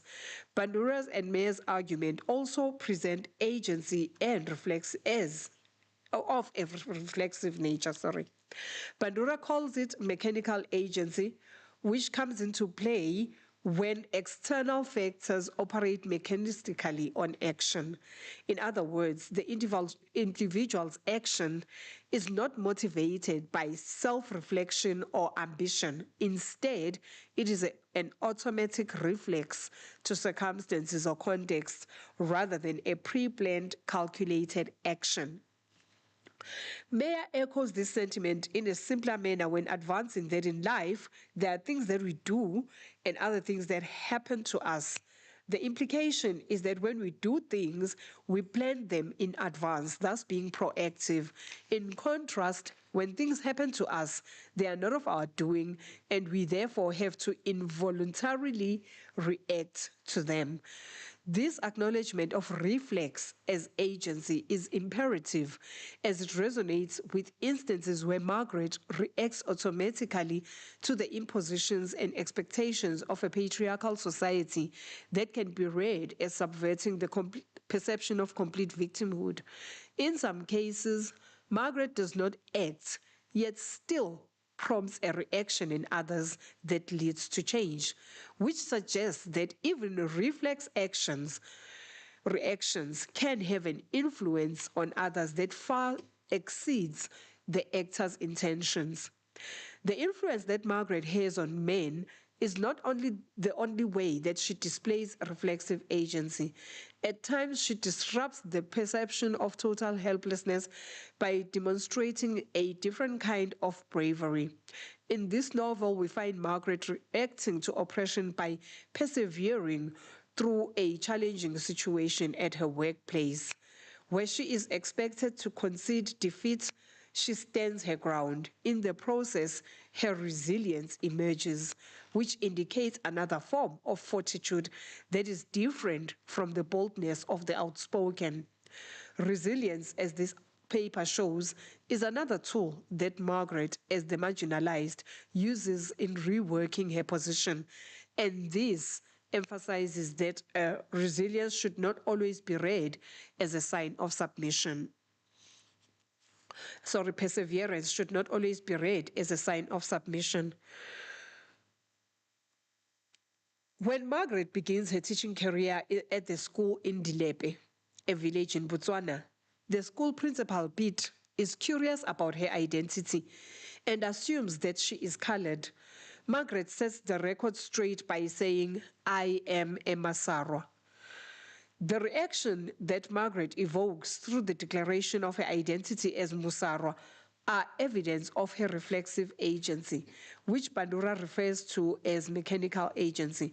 She may not have intended to evoke these reactions, but her automatic declaration unsettles both Pete and Seth, the district officials who are top education authority figures in this village. At this point, I'd like to contextualize what being a Musarwa means in Botswana at that time. Basarwa, the Bushman, as the author Besihet calls them, now we are using a more politically correct term of the Khoisan, were considered as an inferior tribe in Botswana at that point. Hence, the reaction of the principal and Seth when she boldly declares that she is Musarwa instead of trying to hide it or presenting herself as either black or colored. Seth is not exempted from Margaret's disruptive presence when he learns of her identity. He views the situation as a mess. We learn that he stares at Pete without seeing him and whistles softly through his teeth. These are signs of a man who is greatly distressed by Margaret's presence at the school and is in deep thought in trying to decide how to handle this. Again, Margaret has inadvertently planted herself in the center of an important man's thoughts, thus exhibiting reflexive agency by moving from the margins to the center in a way, as she influences him to reassess his worldview without having that being her intention. Thank you.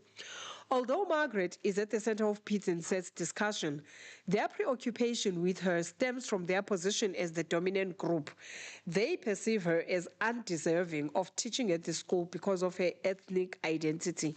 She is victimized not because she is inadequate as a teacher, but because of her ethnic group and because she is a woman.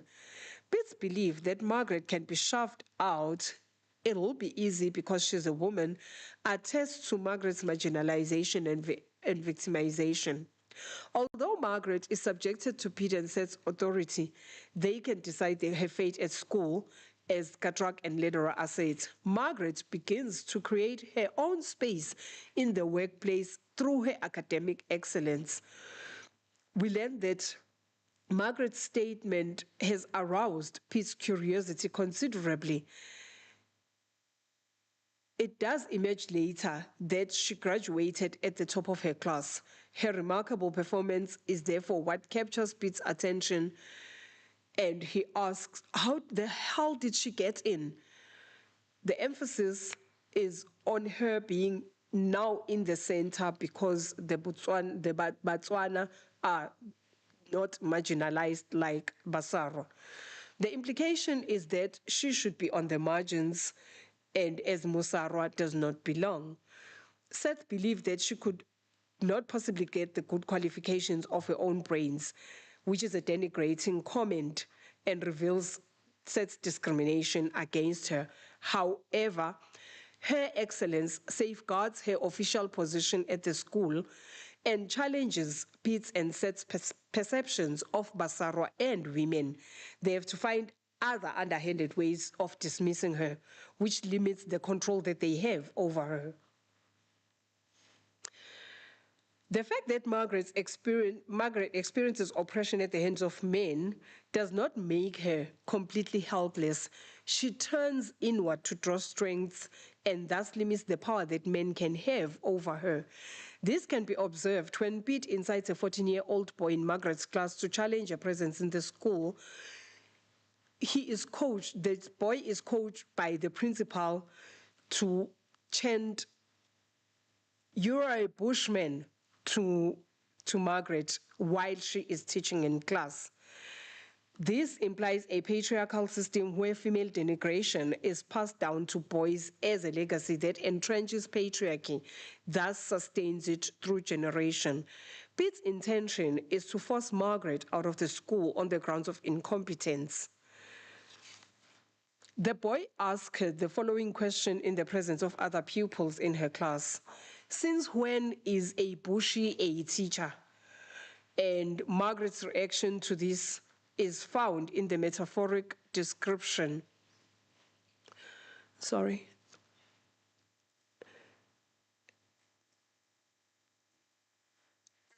Of her state of mind when the room heaves a little. This creates an image of being thrust into the trance that follows.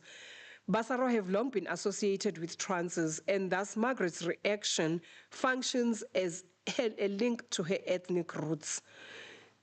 Describing Margaret's trance state, Head writes that the whole classroom of children blanked out before her, yet still she stood upright with her eyes wide open.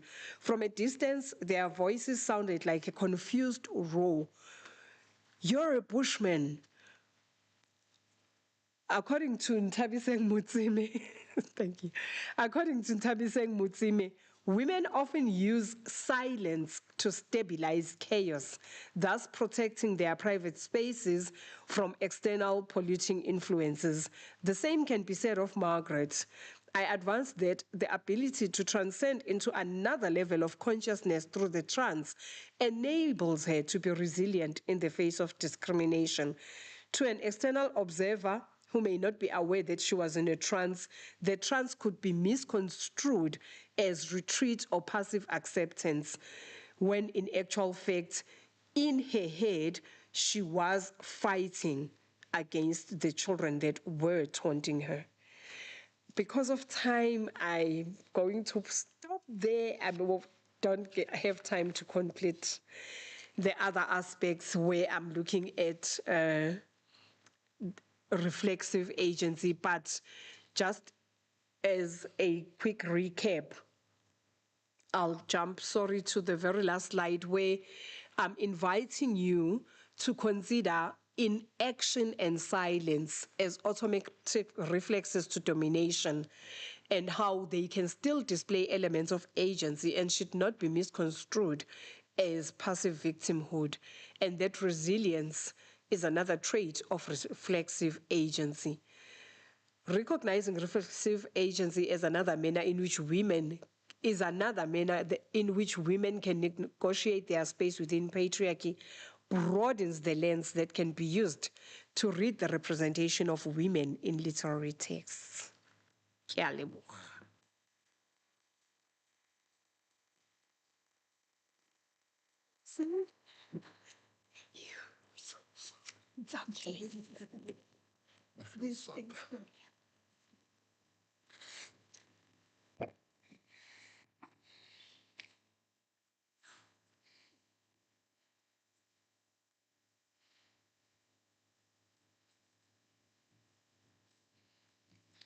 Our final paper this afternoon is being delivered by Jordan Steer, an assistant lecturer and PhD candidate in English at the University of Pretoria.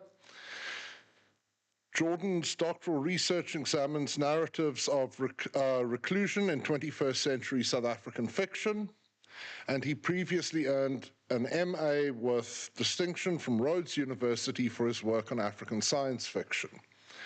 His paper interrogates Damon Galgut's The Promise, arguing that while the novel seeks to center Black subaltern voicelessness through its formal structure, it ultimately risks reducing its Black characters to narrative tools, perpetuating the very silencing it attempts to challenge. Over to you, Jordan.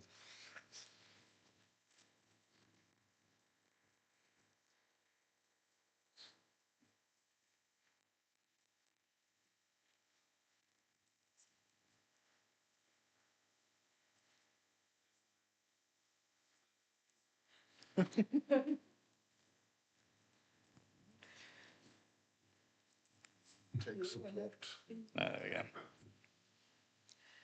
I think I'm good. Okay. Nope. Yes. All right.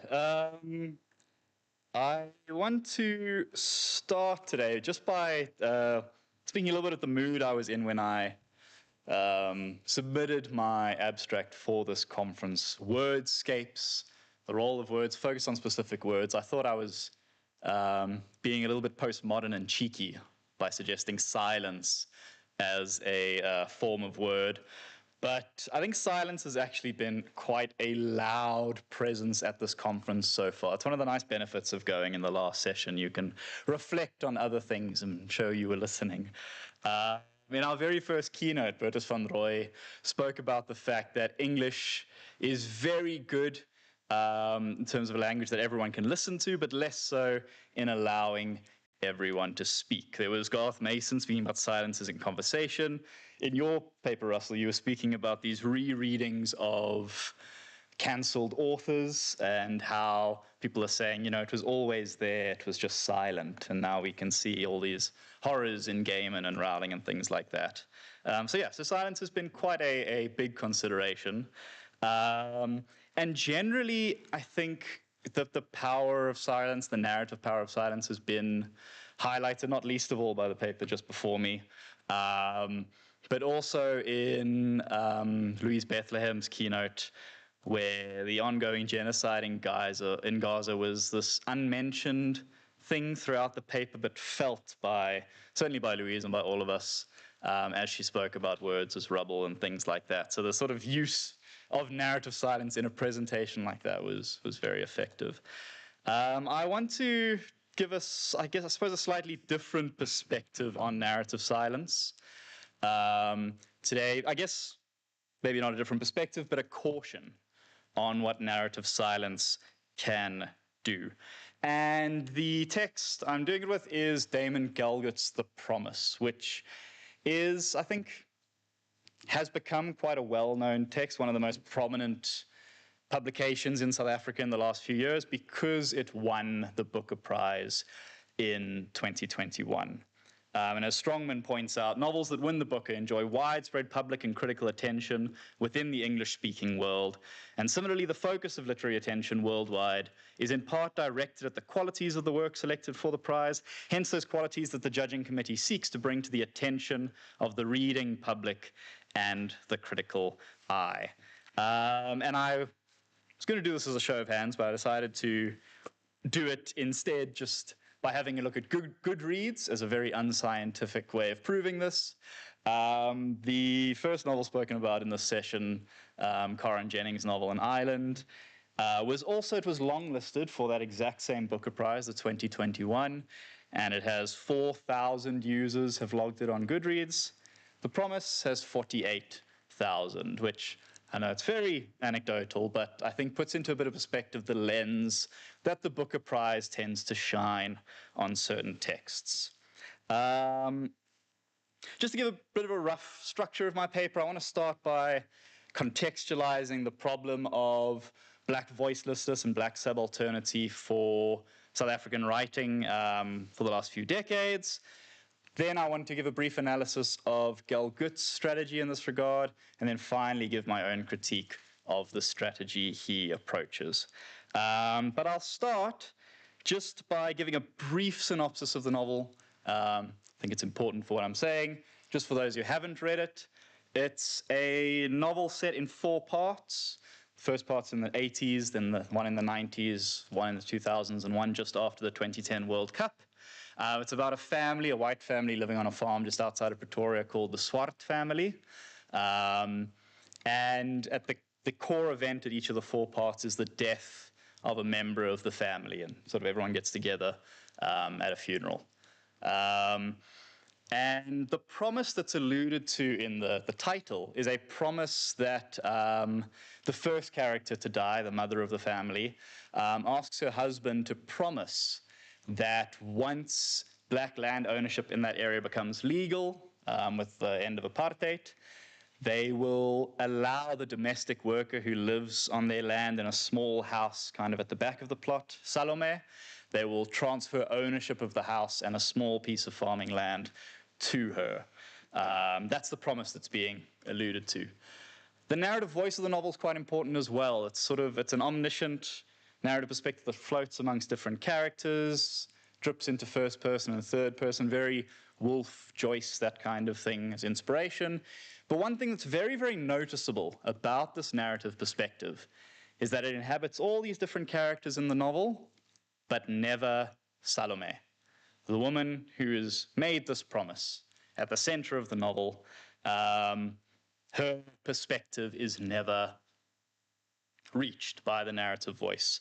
And I wanted to, I don't know if you've watched the Booker Prize ceremony, but when they award the book, the winner comes up, gives a little speech, and then while they're still standing up there with their trophy, they're interviewed by someone about the book. And I took the title of my paper from one of Gal Gutt's responses in his interview. I'm going to try play the audio clip. Don't know if it'll work technologically, otherwise I'll just read it out. But I thought it might be nice to hear Damon Gal Gutt's words being interviewed by Samira Ahmed.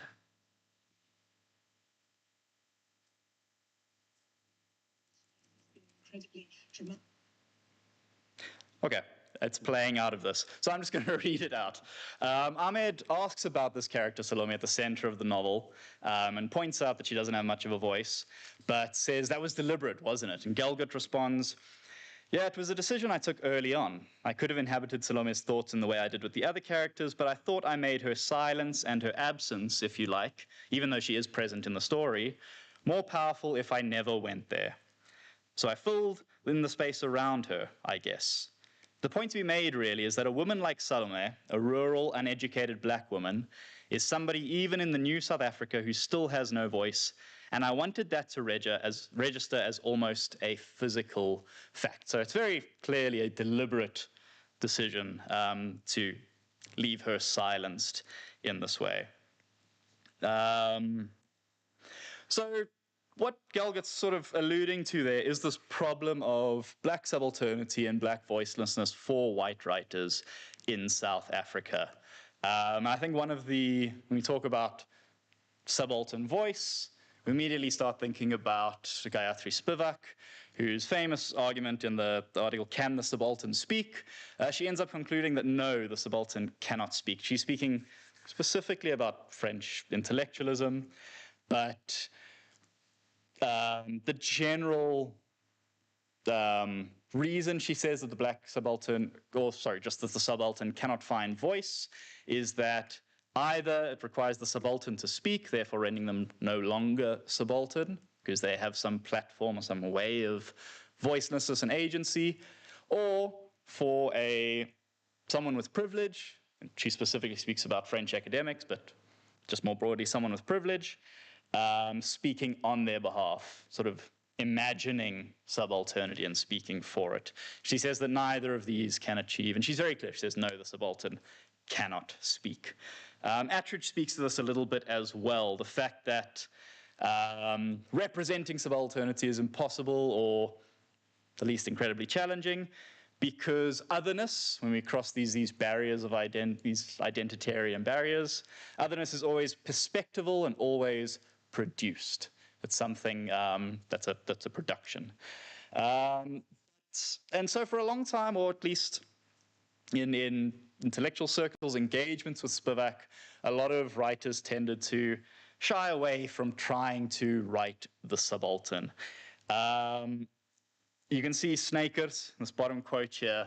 This is a blog post from her reflecting on the fact that there's been accusations in South Africa that were a white writer to write from the perspective of a black character, that would be a kind of literary blackface, is what she calls it. And yeah, just that quote from there, from Black, pointing out that the central crisis of representation is abounds and speaks to wider concerns of identitarian politics. Just wanted to give one quick specific example of this from South African literary history. Coetzee, James Coetzee, probably the most notable South African writer. In his notebooks when he was approaching writing his novel Foe, you can see him debating or deliberating these kind of concerns as well. He writes in his notebooks, "Friday is at the center of the story, but I seem incapable of conceiving for him any role in the story. How much interest do I really have in Friday? By robbing him of his tongue and hinting that it is Crusoe, not I, who cut it out, I deny him a chance to speak for himself because I cannot imagine how anything that Friday might say would have a place in my text." And then Atwell, prominent Coetzee scholar, expands on this a little bit to point out Coetzee's concerns here and says that Coetzee felt that he could not ventriloquize the voice. Friday's silence is less a judgment about the silence imposed on the African subject by cultural imperialism, which is the conventional interpretation, than a judgment about the disablement of the white writer who is unable or no longer able to position himself in Africa's narratives of himself. Atwell, they're just clearly reading this decision or this dilemma for Coetzee within the context of white writing. And I think it's fair to say that it's something, if you look through Coetzee's works, changes a little bit in his choice to ventriloquize, I suppose, the identitarian other, the perspectival other, something he does more frequently in later novels, but with this in ways that allude to sort of broader concerns. That's a paper for another day, though. But Parry sort of captures this neatly, saying that all these techniques of black silence in the earlier novels of James Coetzee inadvertently repeat the exclusionary colonialist gestures which the novels also criticize. So trying to use narrative techniques to point out black silence ends up just repeating it, a sort of re-silencing. So I thought let's have a quick look, a bit of analysis of Galgut's technique in the novel itself, and show you a few of the techniques where he's trying to, or where he's highlighting this black silence. Of course, he said he did it, but death of the author. Let's look at the text and see how the text does it itself. This is from the first part of the novel, focusing on the death of the mother in the Swart family. Speaking about Salome being at her bedside the whole time. This is the perspective here is largely or entirely in this section from the younger daughter of the family, Amor, who's a bit of a black sheep in the family for being a white liberal character. And she says of Salome that Salome was with Ma when she died, right there next to the bed, though nobody seems to see her. She's apparently invisible. And whatever Salome feels is invisible too. She's been told, clean up here, wash the sheets. And she obeys. She cleans up. She washes the sheets. Already you can see the idea of this black woman being invisible is being pointed out in the narrative. But Amor can see her through the window, so she's not invisible after all. Thinking about a memory not understood till now of an afternoon just 2 weeks ago in that same room with Ma and Pa. They forgot I was there in the corner. They didn't see me. I was like a black woman to them. Again, Amor comparing the fact that she's a bit silent in this family as a young child who gets ignored, likening that to being a black woman, again, highlighting the lack of agency or the invisibility of black women in the, very much this is said in the 80s, the apartheid whitely perspective. And this conversation here that she's alluding to, this memory that I've highlighted in gold, obviously isn't highlighted in gold in the novel, but is placed within brackets, which I'll come back to a bit later. And the memory she has here is remembering the promise being made. It's a conversation between the married couple, the dying mother and her husband. Do you promise me, Mani? Holding on to him, skeleton hands grabbing like in a horror film. Yeah, I'll do it. Because I really want her to have something after everything she's done. I understand, he says. Promise me you'll do it. Say the words. I promise, Pa says, choked sounding. She sees the picture still, her parents tangled together like Jesus and his mother, a terrible sad knot of clutching and crying. That sound somewhere else, higher up and apart, the words not reaching her till now. But finally she understands who they were talking about, of course, obviously, duh. So here's where the promise is being made. And a bit of a spoiler for the novel, the promise is repeatedly delayed. You check in 10 years later, the promise has not been met. Salome still lives in the house, does not own it. The Swart family still own it. 10 years later, the same thing. Finally, right near the end of the novel, after all the other members of the family have died, and Amor is the only one alive, Amor says, I would like to finally honor that promise. But Salome is a woman in her late 70s then. The farm has suffered massive degradation in that time period, and the actual land itself is now under a land claim, so it's unclear whether any of them are going to be able to own it. So whether this promise goes unfulfilled or not, if it does, it's very delayed, and it's not really the promise that was being intended. You can see the allegory here to the broader promise of post-apartheid South Africa and the disillusionment factors being highlighted here, the use of this as an allegory. I want to point out that specifically the fact that this memory happens within 2 brackets. It looks a little bit like that might be something just done in the novel. That's how Galgot's chosen to represent memory, but there are lots of these little moments of analepsis and flashback in the novel. This is the only one that happens entirely within 2 brackets. And if we think about the function brackets have in English writing, most languages writing, they usually indicate some information that's additional to the essential. It's not the essential thing. You can read it if you want, skip it if you don't have time. And that's what the promise becomes here. Even though it's highlighted by the title of the novel, for the characters here, for the perspective of the novel, the promise of redistribution and reconciliation is something additional, something extra, something unimportant.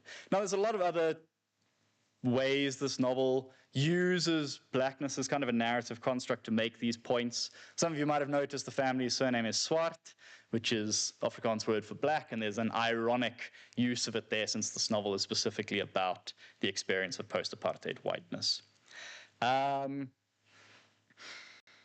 I want to now speak a little bit about, I think we can see the effect of the narrative silence here, trying to highlight black voicelessness, make it this thing, almost a physical fact that people hear.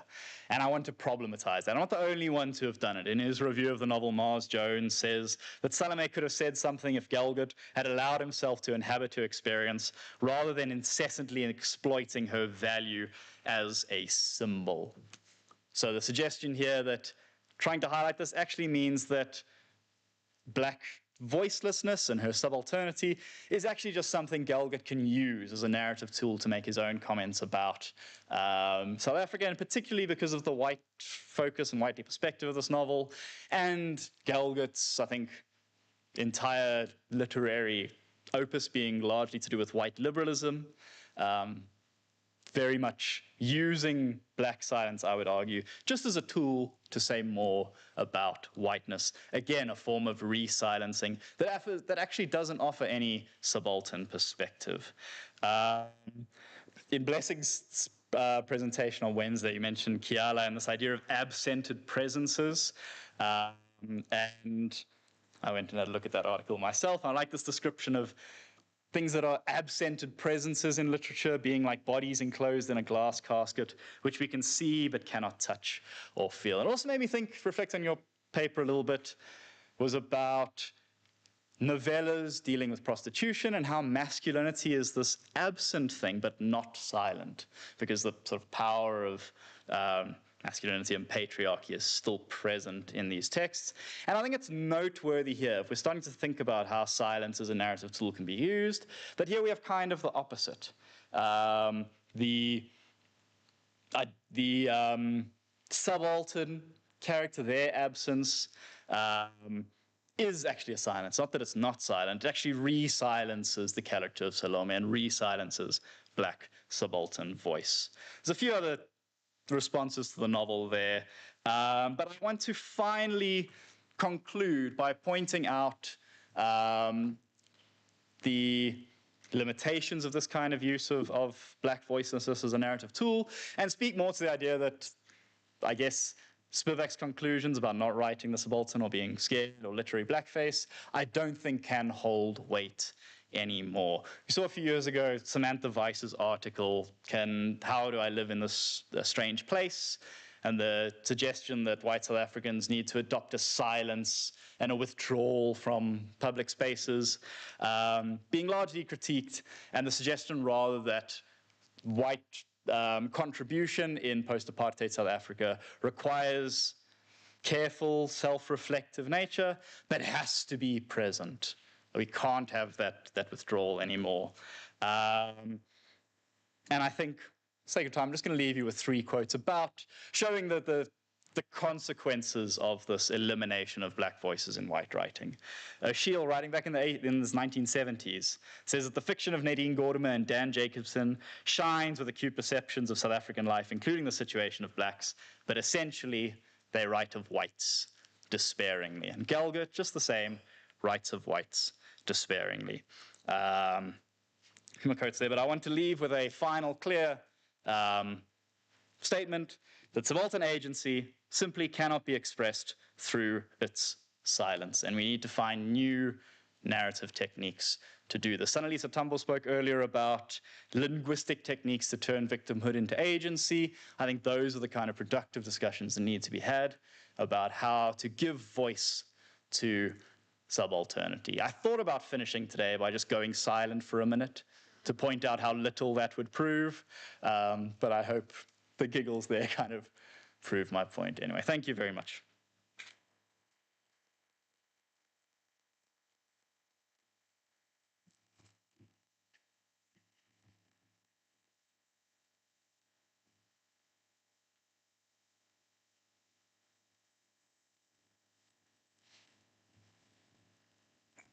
Thank you very much, Jordan. And thank you again to all of our speakers for some very interesting, very thought-provoking papers. Ladies and gentlemen, can I have another round of applause for all of our speakers, please?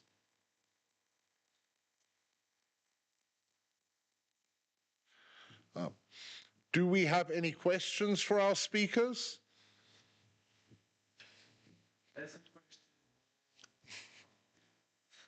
The mic is incoming. The fact that the economic squad themselves are embodying whiteness. I find great humorous irony in you using somebody named Samantha Weiss to then the person in white to critique whiteness. It's just a fun mechanism to what you've done. It was a very good presentation. Antoinette.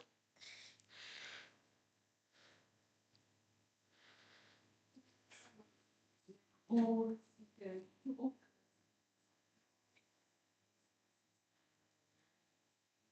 and I know that it's very challenging in the last session, the first day of the conference, so you guys discussed it.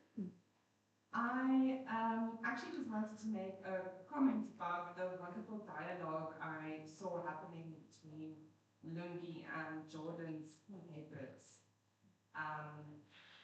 And it's quite interesting to note that the authors come from very opposite positions, and yet they both resort to alternative methods of expression and action rather than activism. So, thank you.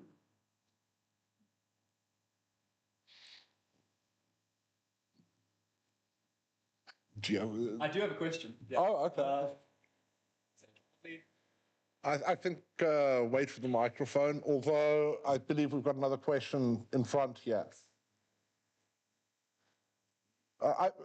Is your question a response to... No, it's for another panel. Oh, okay. In which case, I believe you're next. Lungi, thank you so much. Ian, I enjoyed all the papers. But Lungi, my questions for you all come free. I find it fascinating, and I think it's a really worthwhile avenue of research to look at things like what you were saying, silence and inaction are so often read as being part of a victimhood, whereas there is a strength in choosing gentleness or silence rather than responding with violence oneself. And particularly, I think, from a Christian perspective, or more broadly, a spiritual perspective, that gentleness is a powerful thing. And in the modern world, it's so often misread. And it would be really curious, again, from the perspective of gendered strengths, that gentleness tends to be feminine, whereas action and violence is masculine. And this is a very feminine strength. It's not necessarily victimhood, although it could be. And one needs to be careful of that. I think that's really great. I'd love to read your paper. Thank you. Okay, no, thank you. I know it wasn't my turn, but I'm now skipping this thing. It's not a question, Jordan, but I actually, as I was listening to you, I became very curious. I became very curious to explore the novel and see how I read something from the very perspective of the reflective agency that I was speaking about. Because I don't know, I might be mistaken, but I just had a feeling that in her silence and seeming invisibility, she might actually be speaking very loudly. It's just that she might be speaking to a deaf kind of audience because they may not be familiar with how she expresses herself. Yeah, please do, and I'll give you my email address. I'll hear your reflections. Yeah. You want to? So I've got a question for each. Both of them. Yeah. Firstly, we'll take these as the last questions.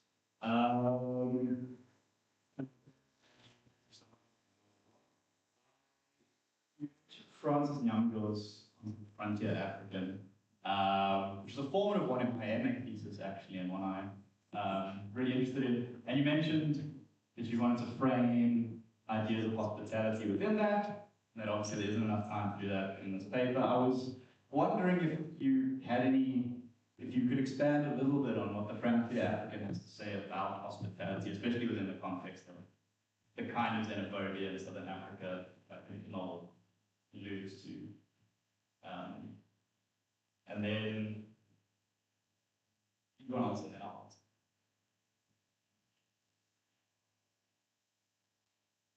Yeah, well, I think we have to unpack the character a bit more. It's almost like reading against grain, reading in silence, reading through body language, reading non-verbal cues. but everything about this refugee in his ethic, in his physicality, suggests an openness, an engagement. Yeah, wanting conversation in some way, even if that is. What that's that? No. So while you can talking well. No, it's not. About silence and reading. Not an argument for the debate about the two characters in that novel.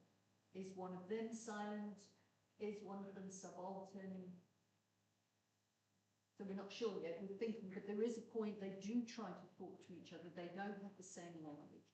They do start sign languaging, and at one point the refugee character does try to speak. So just your papers have prompted more thought for us about these characters and the scenario. Did you want to say something specifically about the frontier Africa? No, I just wanted your perspective. I'll keep up the charade. Thank you. And then my last, just in this reading, Margaret's, I guess, silence, I just wanted to know, I first read Bessie Head's Maru this morning.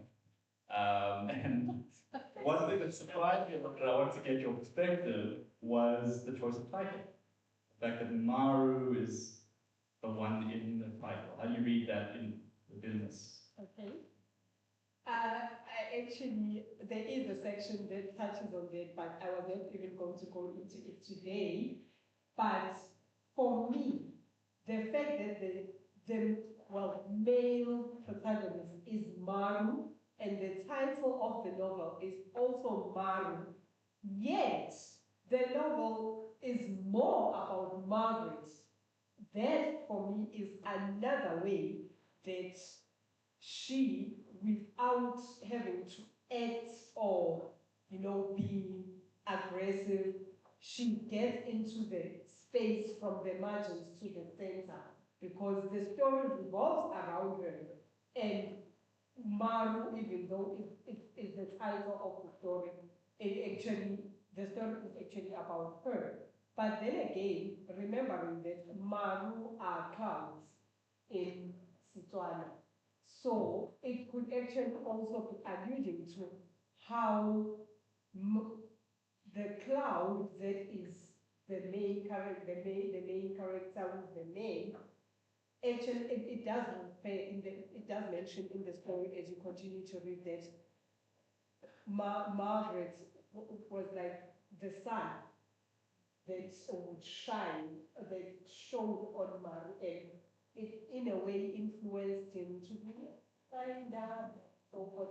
There was the transformation aspect of Margaret that I didn't get to, but yeah. Thank you again to all of our speakers. May I have a final round of applause for them?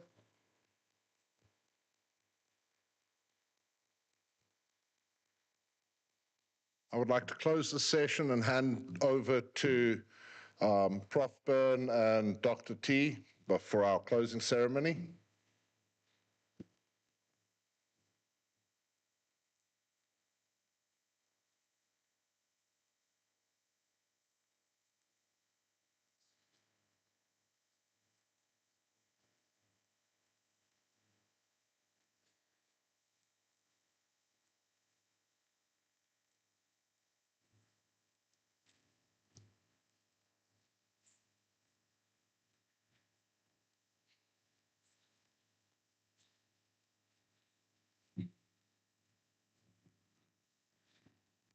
Ladies and gentlemen, honorable delegates, keynote speakers, visitors from overseas, visitors from other campuses. They say it takes a village to raise a child. It takes a little more than a village to run a conference. So I have numerous people to thank. And in no particular order, I would like to thank, first of all, the administrative staff who have helped us. You have not seen what goes on behind the scenes, but if it hadn't been going on around this behind the scenes, you would have seen. This is in the light of Professor Bethlehem's statement that infrastructure only becomes visible when it's broken. Similarly, admin support only becomes visible when it's not happening. So at the back there are some of our admin officers. There's Nomondi Masalela, Given Ranko, Sylvia Lediga, and Joyce Seshibedi.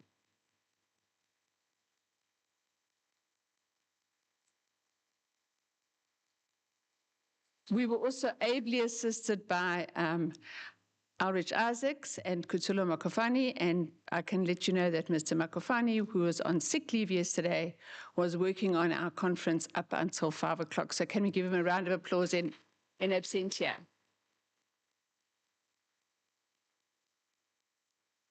And then we have our conference planning committee. So I'm just going to run through the members in no particular order and tell you what they did. There was Professor Verbra Pfeiffer, who tirelessly sourced outstanding keynote speakers for us. Professor Pfeiffer, big round of applause. Thank you so much. And was able to chair 2 of the keynote speakers' presentations. That was truly outstanding. We had Zanya Liebenberg. Zanya helped with sourcing gifts for the keynote speakers, so it was her good taste that's how that helped, and also helped with flower arranging and vetting of abstracts. Thank you, Zanya.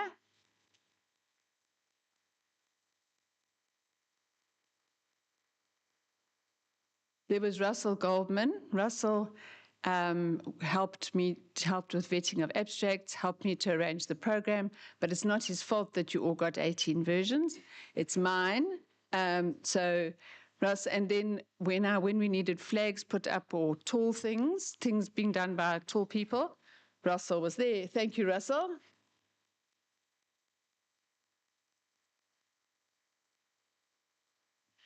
She's gone home already because she's not feeling well. Marianne Potter, she helped a lot even when she wasn't feeling well. And her constant question to me was, what do you need me to do? And she would just do it. Let's thank her in absentia.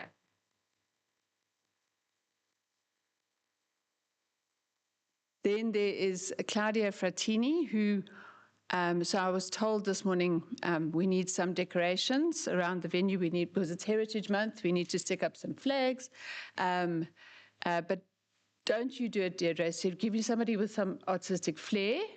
And that was Claudia. But before we clap for her, I want to tell you that Claudia submitted not 1, but 4 abstracts for this conference, all of which she delivered on, apparently while retaining sanity. Let's give Claudia a huge round of applause, also for that stunning exhibition.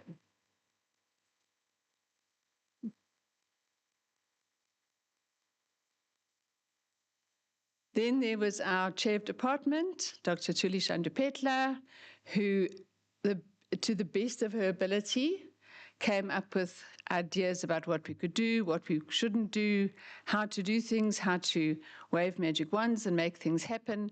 You know, we have really needed the support of this chair of department because chairs of department have ways of making things happen. So can we give her a big round of applause?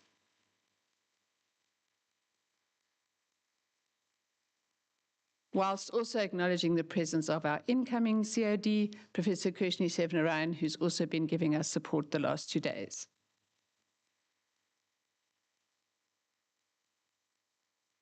And then finally, Joyce Seshibedi.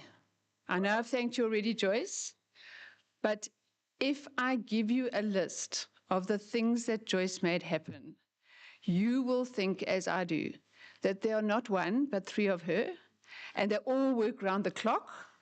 So I think they might take shifts or might have a break for a 4-hour sleep now and again.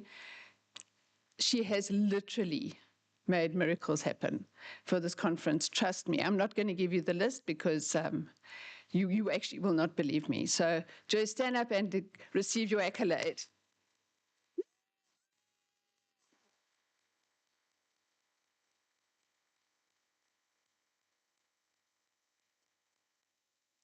And I also want to acknowledge that we've had truly outstanding keynote speakers who have raised the bar for us, Professor Bethlehem had to return to Johannesburg for family commitments. It's her dad passed away recently, so she's got to attend to that. But so she's not here right now. But Professor Brent Ryan Bellamy, Professor Piet van Avermaet, Professor Bertus van Rooij, and Professor Leketsi Makalela, you have really brought your best to the space, and we're very grateful to you for having attended and graced our conference. Thank you so much.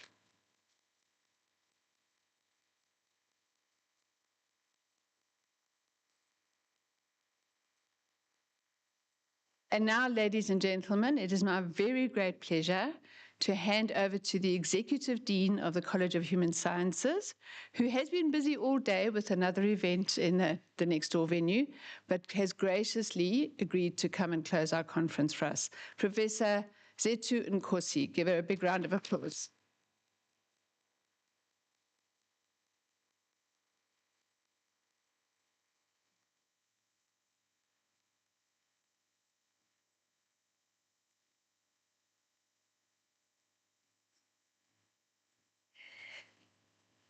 Thank you, Prof. Ben. Good afternoon, ladies and gentlemen.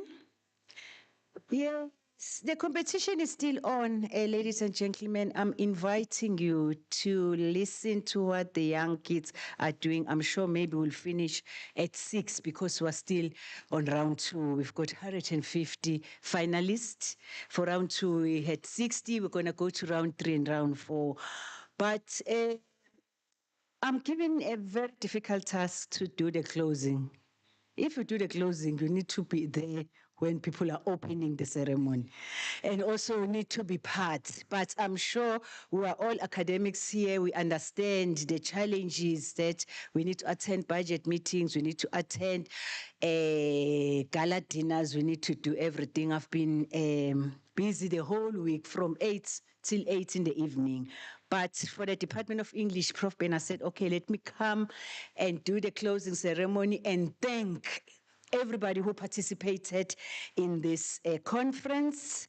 I must say that the last conference that was held, it was before COVID. So you are the first post-COVID. Give yourself a round of applause.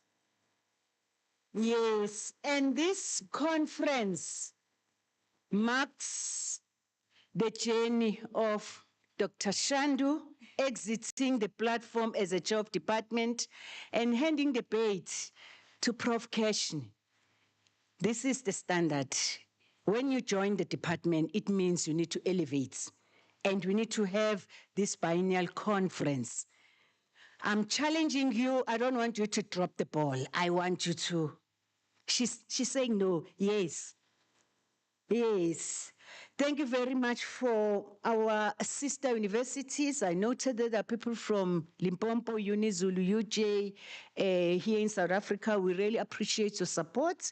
And also our international colleagues. I checked that it's from Amsterdam, Canada, Jerusalem, Belgium. Did I miss anyone from the program?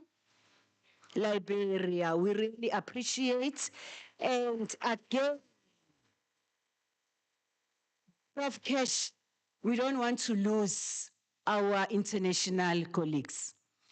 It's either they join as research fellows, we sign MOUs with them, we bring them on board, they become research supervisors, student supervisors, they become our examiners. We just want to build this relationship. We have started, we just want this relationship to continue because as a university, we are saying, let us do internationalization. This is what is happening, and we want to strengthen. We want to see staff from Unisa going to these countries, and the students, we need to do exchanges, which means from the MOU that is existing, we need to add student and staff exchange. So Prof. Cashin is given some task to do. What I heard from the engagement was sharing of knowledge, sharing of expertise, and also multilingualism. And then the speaker who spoke now was talking about the challenges that we're facing in South Africa. We've got our history and we want to repair and change how things are done. So this is the challenge for us to move in the right direction, forget about the past, but learn from our experiences.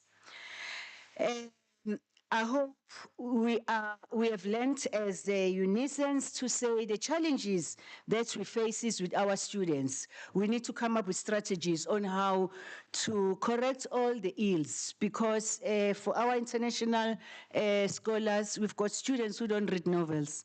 They summarize the summary of a summary, and then they fail. Then when they fail, they call Miss Pagati to say, Miss Pagati, you are unfair. Miss Pagati says, read the novel, not the summary of the novel. So I'm sure we had some strategies on how we'll deal with our students. And also I heard that colleagues submitted for abstracts, presented for papers. Looking forward to see those articles that will come up from this conference. These articles will increase the research output of the department. I really, and I appreciate, and also I request that we do grants with our international partners. University of Ghent is known to be giving so many grants. Please, please make sure that you hold them and you don't divorce them. We continue. Yes. May I check who's from Ghent? It's you. Please, please. They are so good colleagues. You know what? Let me just share. We've got one of the professors who worked in the University of Stellenbosch.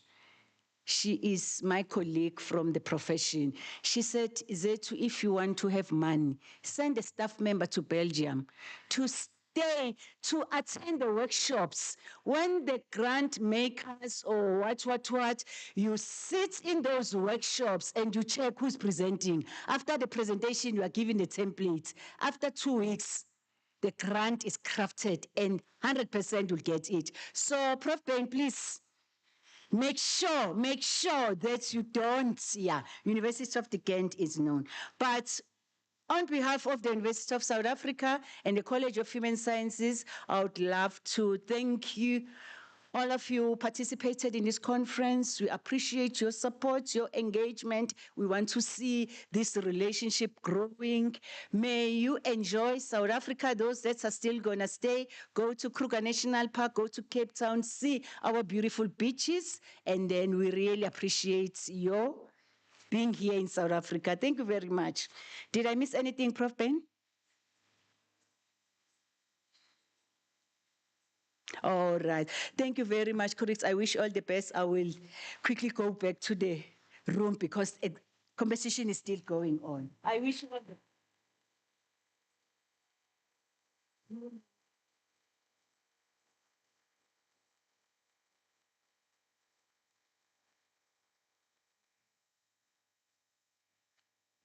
I apologize. I keep on forgetting things. Sorry, colleagues.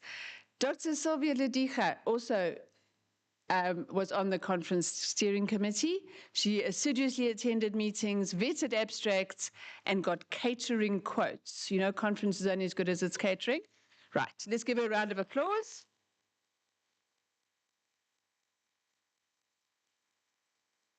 And now I want to say that one of my co-editors for Scrutiny 2 is here, the redoubtable Claudia, and we will be doing a number of special issues and themed sections of the journal. So what you will need to do with your vast, untapped amounts of energy that I'm sure you still have, you need to go and write your conference papers into, which are now 3,000 words, into 7,500 word articles and submit them to Scrutiny 2. That's what you need to do. So that you should be able to get done by the end of the weekend. And with that, thank you to everybody who came to Pretoria and spent the last 3 days with me. I feel as though I've just had a party with my friends. Thank you so much. And one final thing, can we get your lanyards back for recycling? But thank you all very, very much. Have a lovely rest of your weekend. I'm glad everybody's still awake, and do enjoy your homeward travels if that's where you're going. Thank you so much. Thank you so much.